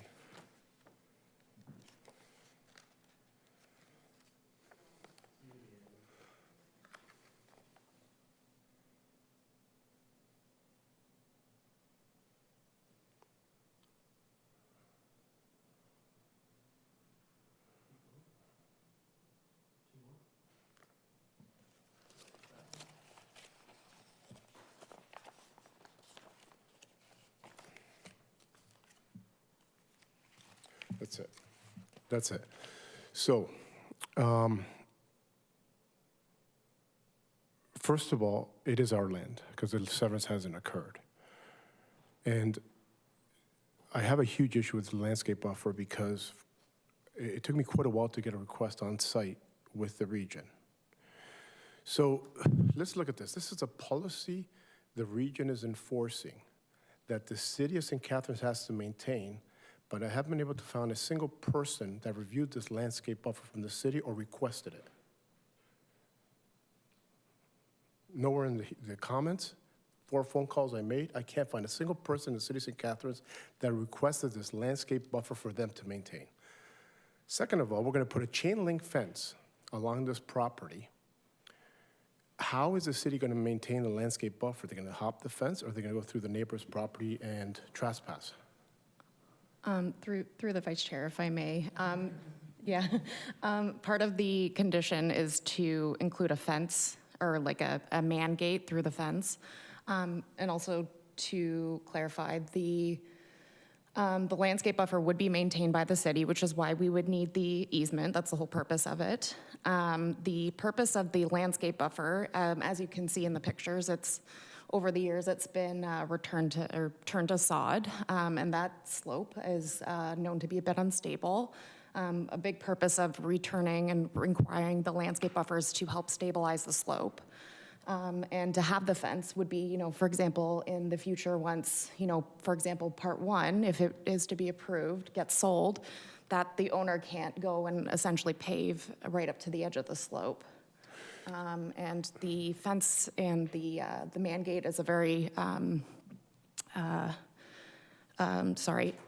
is a very standard requirement for any of the natural lands that are dedicated to the city, whether it's along Martindale Pond or if it's elsewhere within the city. Very interesting through you, Mr. Chair, very interesting. So, first of all, we were told that there was going to be no fence, no gate on the fence. First of all, that's what we're told. But that's not the issue. So, I asked Ives, he came on site and met with me. And I asked him to provide a single example where through consent, not through planning and through consent, where a landscape buffer was provided in the city of St. Catharines on a site that has a 30-foot drop to the water's edge. He thought it was at ground level. Comes on site, says that, then I said, we're going to put a fence on this property, and you have neighboring homes that have residential use, and you're going to have wild grass grow there and wild weeds. And what about the neighbor's property who just spent over $2 million on this property? Do you think he wants that next to him? And he said to me, verbatim, it was up to me, everybody in the city of St. Catharines would have wild grass and weeds in their backyard, and there'd be no grass on anybody's property. Then said, it's not my problem how this property how this property is maintained. That's up to the city. So we paid $1,295 for somebody to review that drawing to the region. 1 hour's work. 1 hour's work to review that picture. We paid $1,295 for someone to review that drawing to the region. That drawing cost me $1,500. You're gonna have two neighbors that their properties go down to the bottom. I realize why this was created. It was created so eventually, in 100 years from now, you could have an amalgamation of properties, right? And then you could have access to the water's edge. But a 1.2 meter requirement, how is a tree going to be maintained if trees fall down in the back?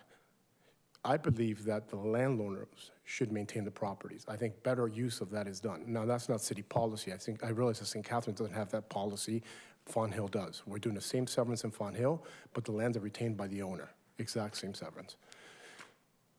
But to put up a fence there and then to put up a buffer with wild grass is crazy when you have neighboring homes. Gary? Leo, I'm just trying to get on the same page in terms of the two of you. I'm a little confused, to be honest with you, and I suspect maybe I'm just not alone. How is it that you're involved in this property? Yeah, I'm partners. You are part of Maxima. Yeah, and I'm Dylan's boss. Right, so how? So Dylan wasn't on the on-site meeting, and we should have probably done it together. It's just that he was on paternity leave. I think that the meeting on-site was very eye-opening when you have staff, regional staff, that says it's not my concern, and if it's up to me, providing personal views, that's a big problem. Personal views should not come into consideration. There should be leniency on sites that don't have landscape buffers. And when I asked to be provided a single example, one cannot be provided. I provided my email address to provide me an example for one. And then he said to me, this is private information. I said, absolutely not. It's public because now it's taken by the city and the region and it's no longer private. So you have to give it to me. And he still hasn't provided it. So I've done probably 200 severances. I've never done a landscape buffer once. Who's he again? Ives from the region. Okay. So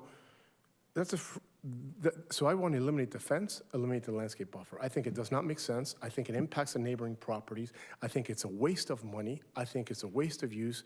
And now you can have a landscape buffer on a property that is 32 feet higher than the water's edge. What's the purpose of it? Like you have a cliff. And we did already a geotech to show stability, so the land is stable. That's what the geotech is for. We just spent $7,000. If that was the case, I wouldn't spend $7,000 either. So it's getting very expensive to do severances, but there has to be some common sense. So when the region says, I'm imposing a landscape buffer, and I'm imposing this, and I'm imposing that, who at the city says, I want this? I couldn't find a single person on the comment or people I called that said, we wanted a landscape buffer. It's not in the report. Nobody from the city commented on the landscape buffer and saying that it was adequate or was not. And then through you, I asked if this could be a condition of severance, and I was told it cannot be. It has to be provided, the drawings have to be provided prior to it, but yet it's still conditional. It's still a condition of severance. So why was this necessarily a condition of severance instead of basically having to spend $3,000 on this? I don't understand. And I'll go to the parkland dedication, because the parkland dedication is very simple. In the parkland dedication, there's a section that stipulates that, where is it? I have it here somewhere.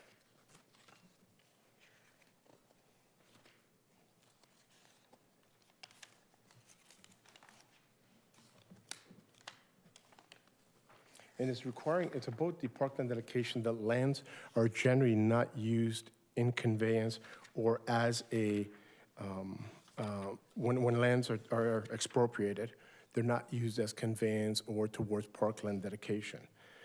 And that may be the case on sometimes. I've done 3 applications where parkland dedication was not required, and for the following reasons. When there was pre-existing homes, and there was a pre-existing home on this property. So we have a property that had a pre-existing house that was demolished. So parkland dedication should not be required that's one of the reasons. But second reason is, in the report, there's an error in it. It stipulates that, here it is. The applicant is required to dedicate 528 meters of parcel of land shown on Part 5 that is currently zoned G1. That is not zoned G1. Only from the top of bank to the bottom is G1. The rest is zoned R1. So a 7-meter stretch of that land is zoned R1. When R1 lands are taken, parkland dedication should not be required. So it's not all G1. 7 meters are R1, the rest is G1. And it's right on page 6 of 10. And it says that the property is currently zoned G1. That is not zoned G1. So for that reason, I ask that no parkland dedication be paid, and also because we have a pre-existing building on the property that was demolished. And I calculate also that the value of that G1 land is about $150,000. Sorry, the R1 portion is worth about $150,000, $50,000 per parcel. That's substantially more than the parkland dedication cost. So it's a big parcel being taken. And I do also realize that it's not the city's policy, it's the MPCA's policies to go to the stable top of bank, not the top of bank. So that puts the city in a little bit of a handcuff, and we as developers pay for it. So what I'm hearing is you don't want the fence? Don't want the fence, don't want the landscape buffer, and I definitely should not be paying for parkland dedication on residential zone land and on a parcel that had an existing home prior to it. Let's walk slowly here. Number 1 was the condition regarding landscape restoration. Yes. Here, I'm just having a little tech difficulties here. Bear with me.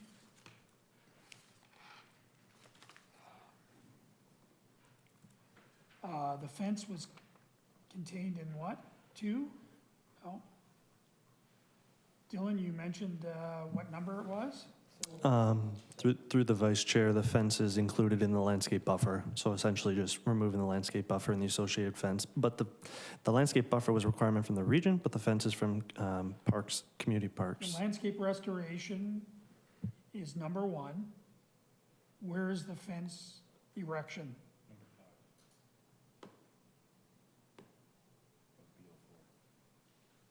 Of what? BO4? I'm looking at BO3. Okay, so we have fence.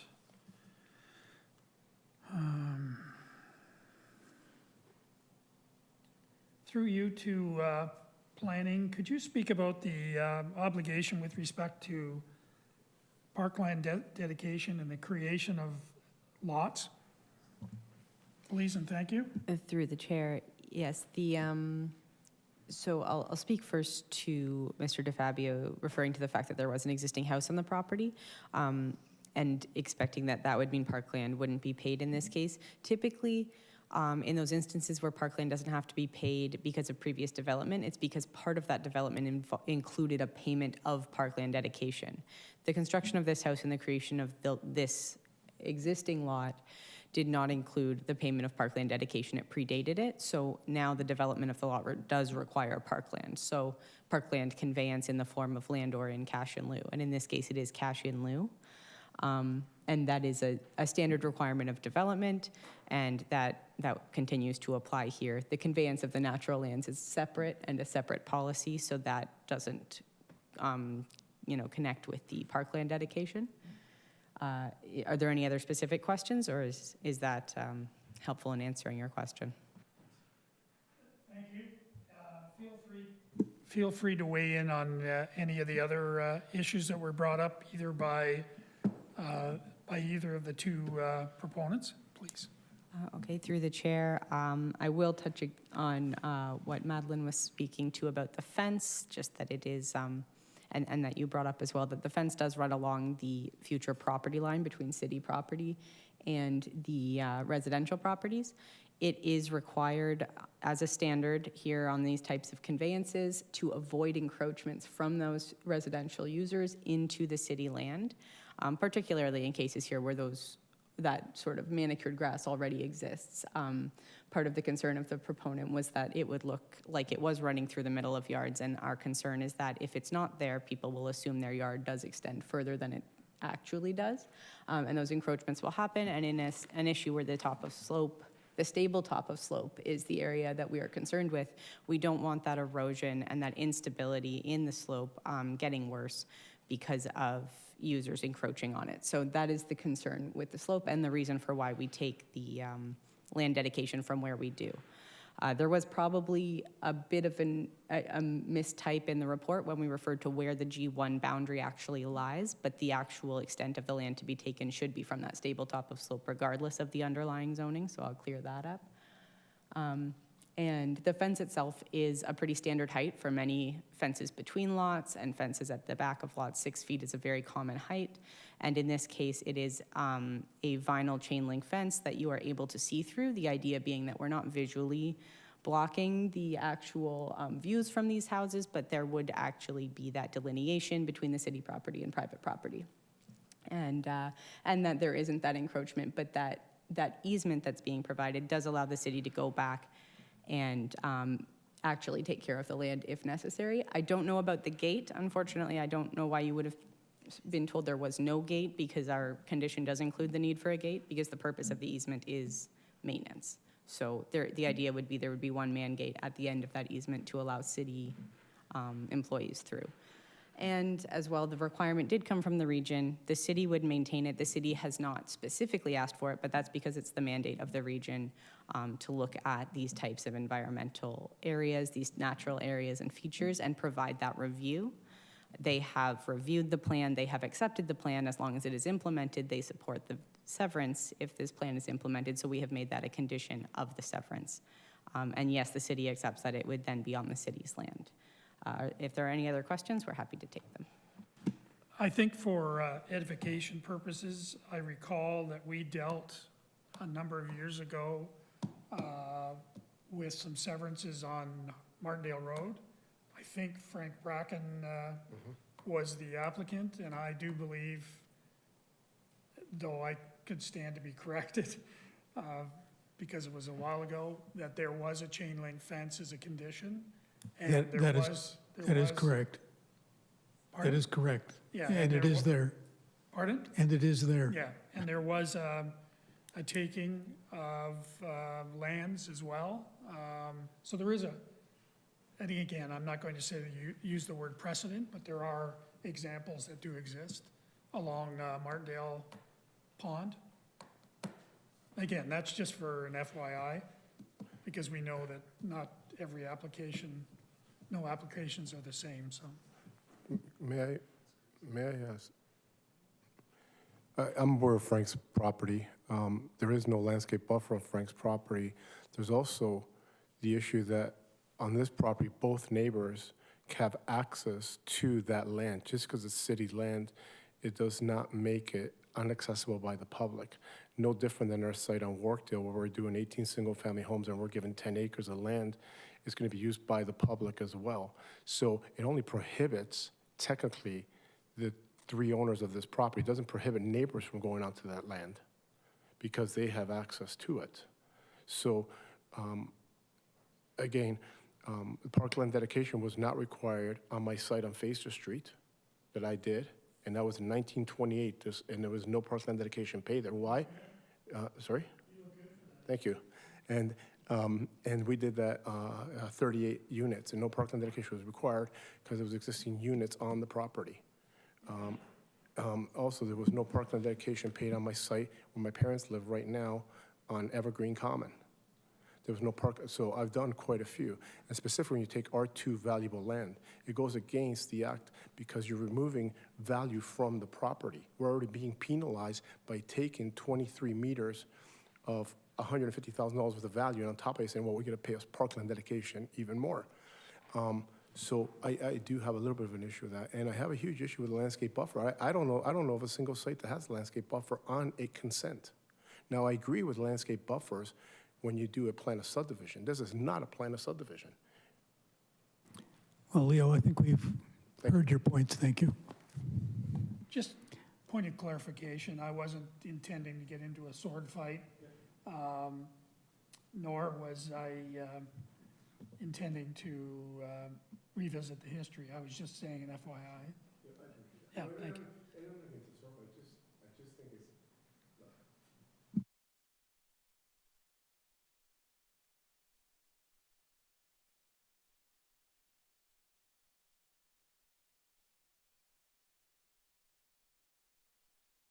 Thank you. Anyone else who, please come forward.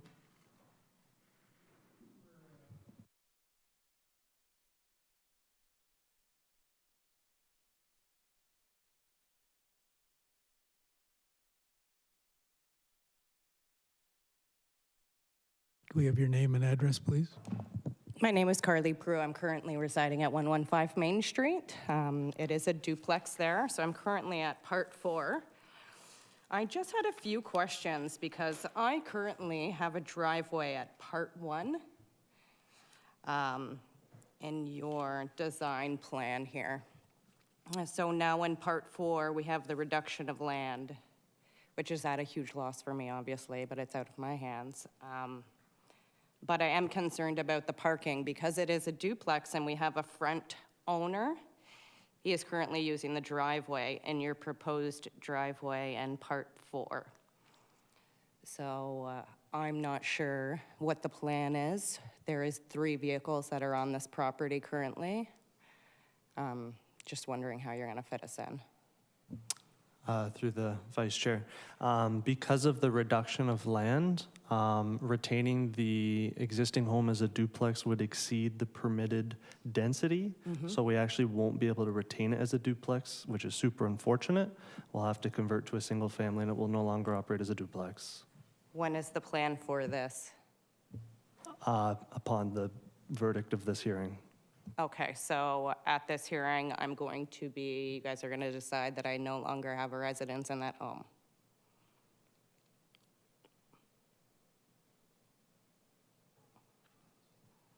Okay.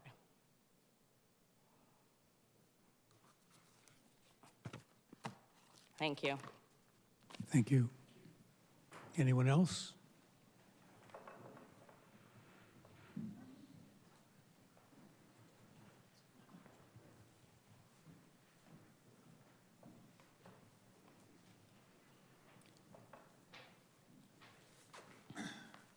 If we could have your name and address, please. My name's Kenneth Wachlich.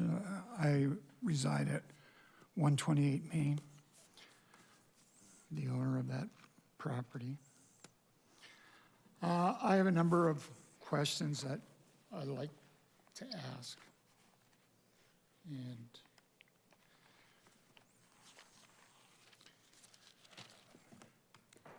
the area that is going, Part 3, that's going to release Part 5, will that now become public property? Can you help us there?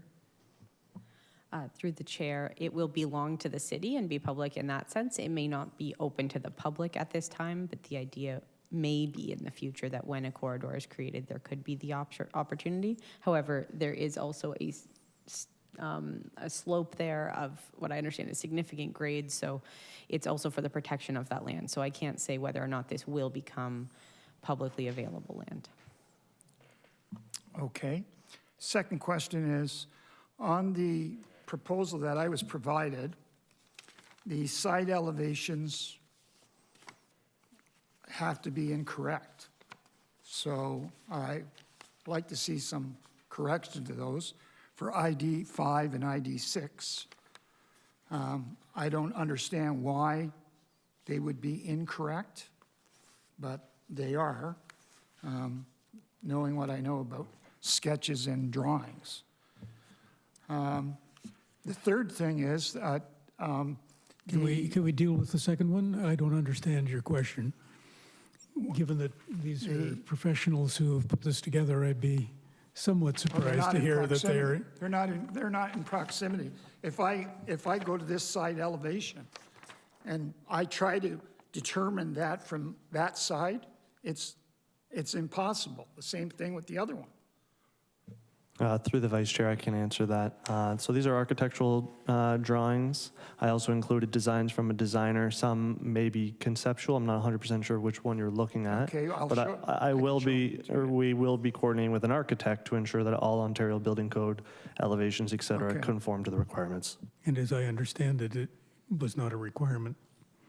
No. On the sketch plan, labeled, this is a sketch, not a plan of survey. There's a number of calculations that are incorrect. Area part is labeled area pars 2 and 3. Okay, and then under parts 2 and 3. And then under area part 4, they have labeled area part 3 as the areas in the coverage. So again, you know, there's some discrepancy there. You know, I'm talking with my neighbors and they're saying, this doesn't make any sense. And I says, of course it doesn't make sense because it hasn't been labeled properly. So I'd like to see some corrections there.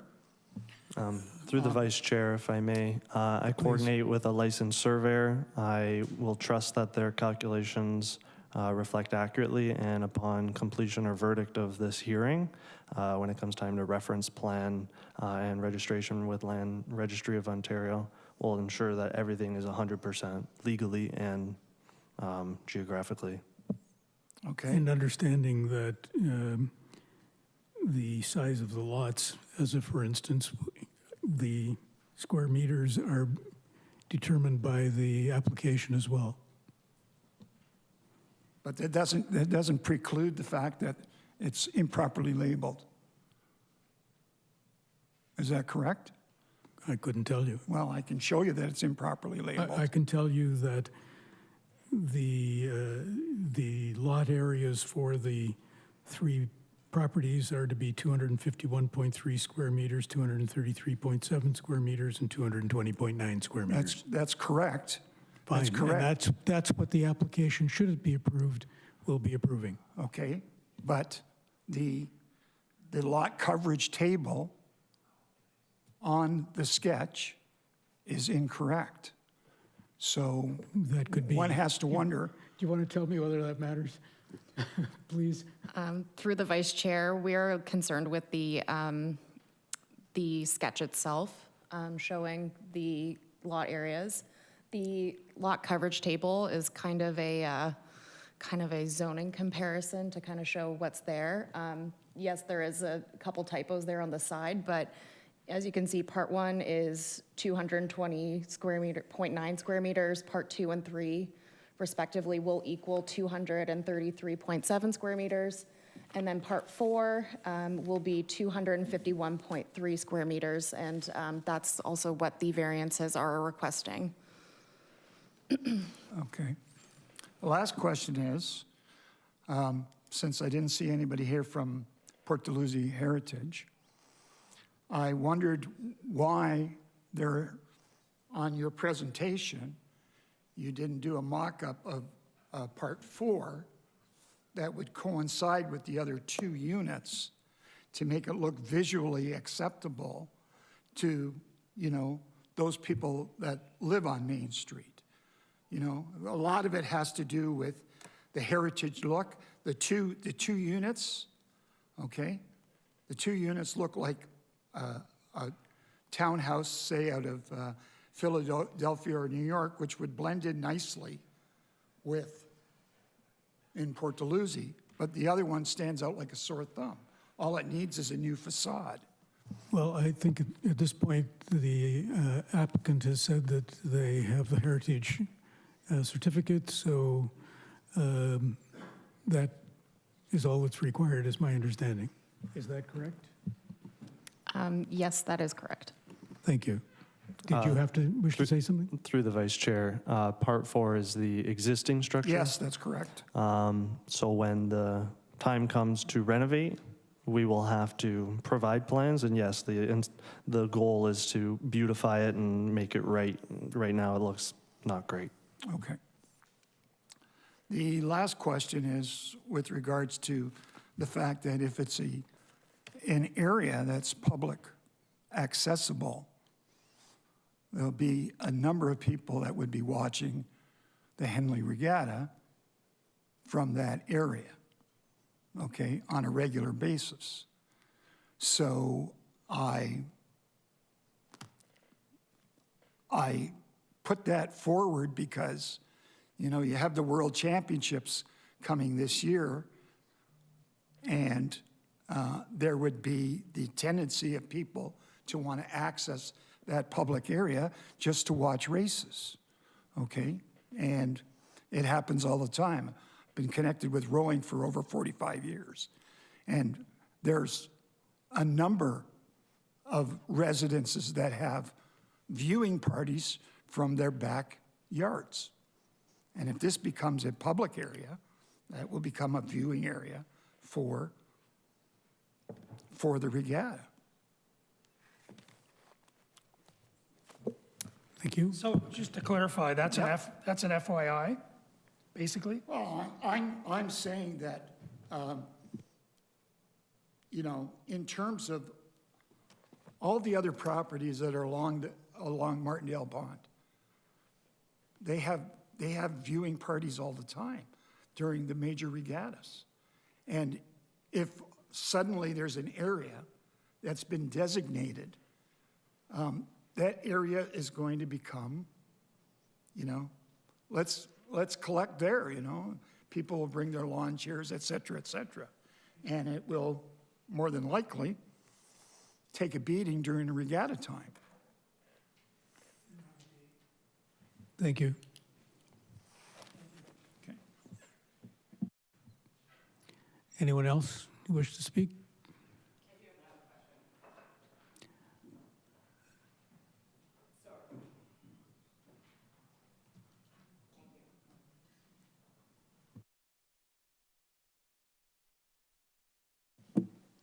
Hi there, Carly Prue again. Because this is news to me, I'm very, very, very much in shock that my residence is going to be absolved from a duplex into a single unit dwelling. Is there any way that I can object to this? We've been there for about 7 years, me and my 2 children. The front owner have been there for over 15 years living on this dwelling. I have been maintaining the property on my own for the last 5 years, as well as the access to the cliff, maintaining trees. And now within a split second, I'm going to be removed from my house for you to build a single dwelling in there. This is the only objection I have. My neighbors aren't even here because they're not aware. We just saw the land reduction and understood, yes, you can't stop the building from that. But I don't believe anybody is moving in. You have no family moving in to this place. What is my rights as a tenant in this property? That I don't know. I don't know if there's anyone here who can. Through the vice chair, landlord-tenant board requires certain notices. We'll definitely work with you again. The reason this information hasn't been brought to you is because it's pending the verdict of this hearing. And at what point from this hearing, if you do go ahead, what is my notice at that point?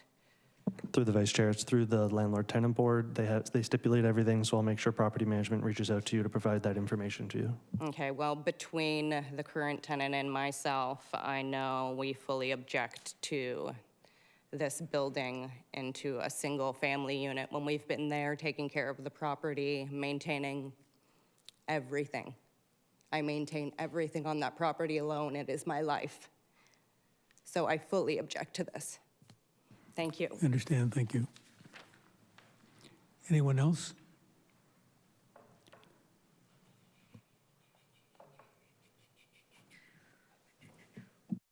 Any further questions from the committee?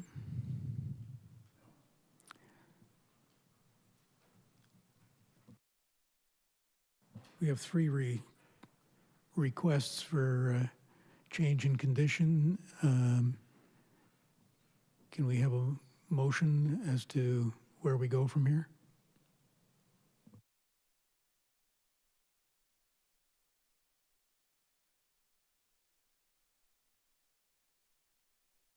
We can discuss the motion once it's on the table.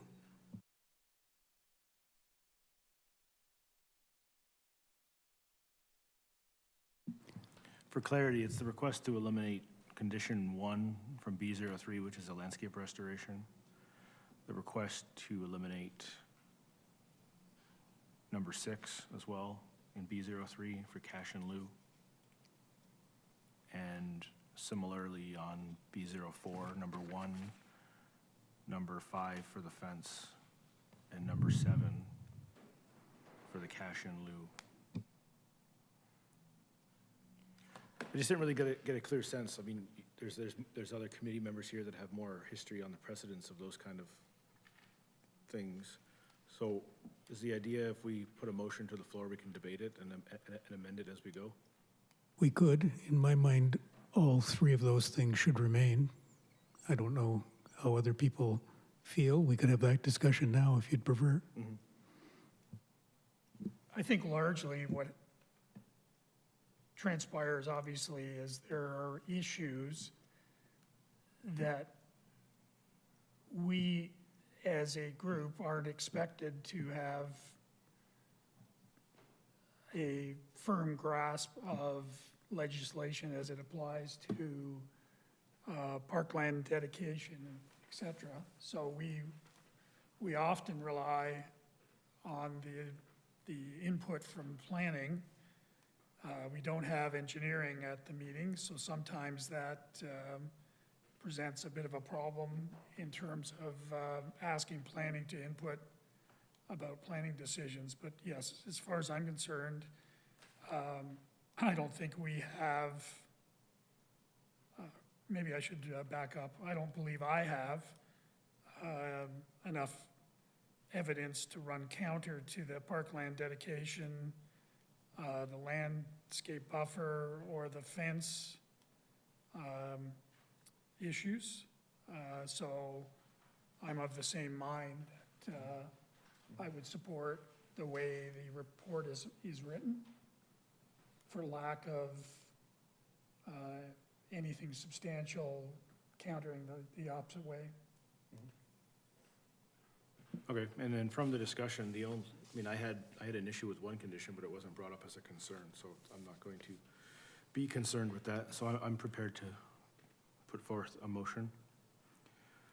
Following consideration of all written and oral presentations, I move that consent applications B0324SC and B0324SC and variance applications A1424, A1524, and A1624 be approved, subject to all of the conditions outlined in the technical report, as the consents are desirable and compatible with the surrounding area, have no adverse impacts on the surrounding properties, have regard for Section 5124 of the Planning Act, conform with the policies of the city's official plan and zoning bylaw, maintain the intent and purpose of the provincial policy statement, and do not conflict with any applicable provincial plans, and the variances are minor in nature, appropriate and desirable for the use of the land, and are in keeping with the general intent of the official plan and zoning bylaw. All those in favor? Your application is approved unanimously. Thank you. Thank you.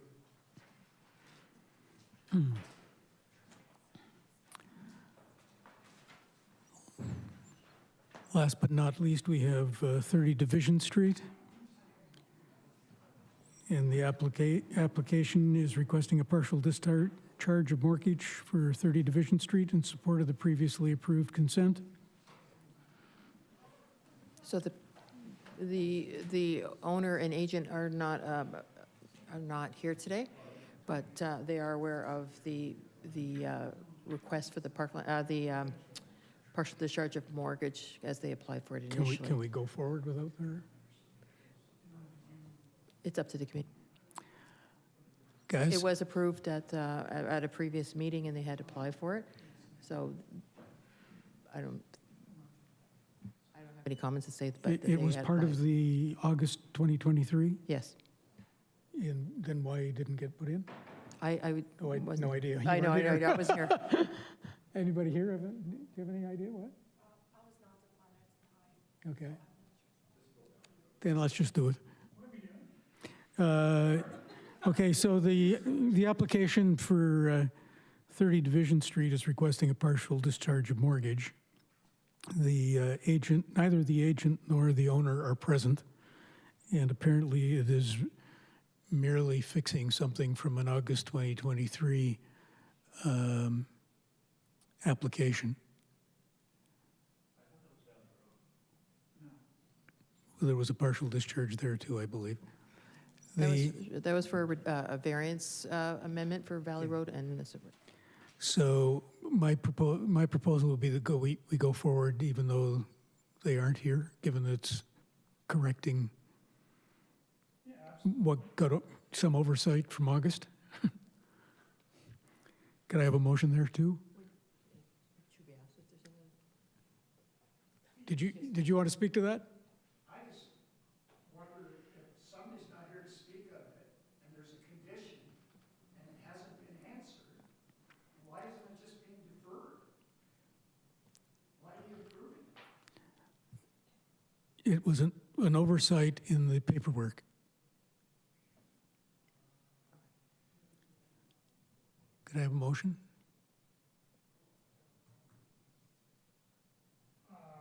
Yes, we have a motion to approve.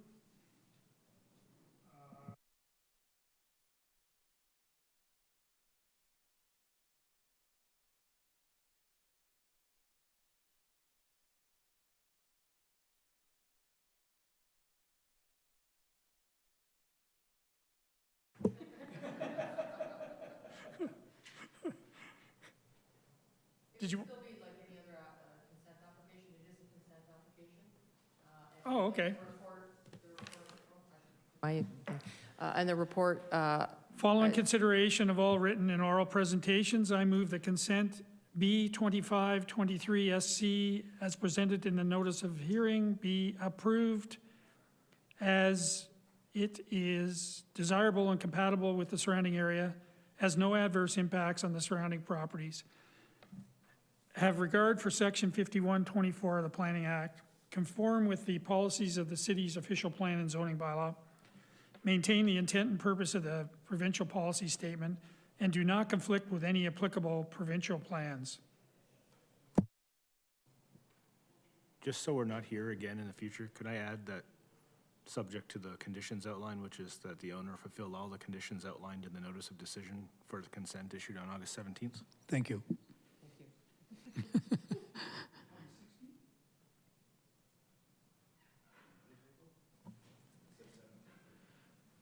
Whatever. Through the chair, I can answer that. The decision was issued the next day. So when referencing the decision, it's referring to the decision date. However, the hearing did take place on the 16th, so that's not a typo. It's still referring to the correct thing.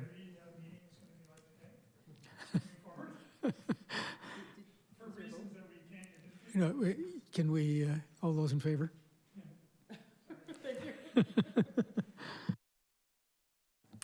That brings us to the end of the meeting. Thank you all for your participation. Is there any new business? No new business. The next meeting is April 17th, correct? Yes. Thank you very much. Can I have a motion to adjourn? Thank you.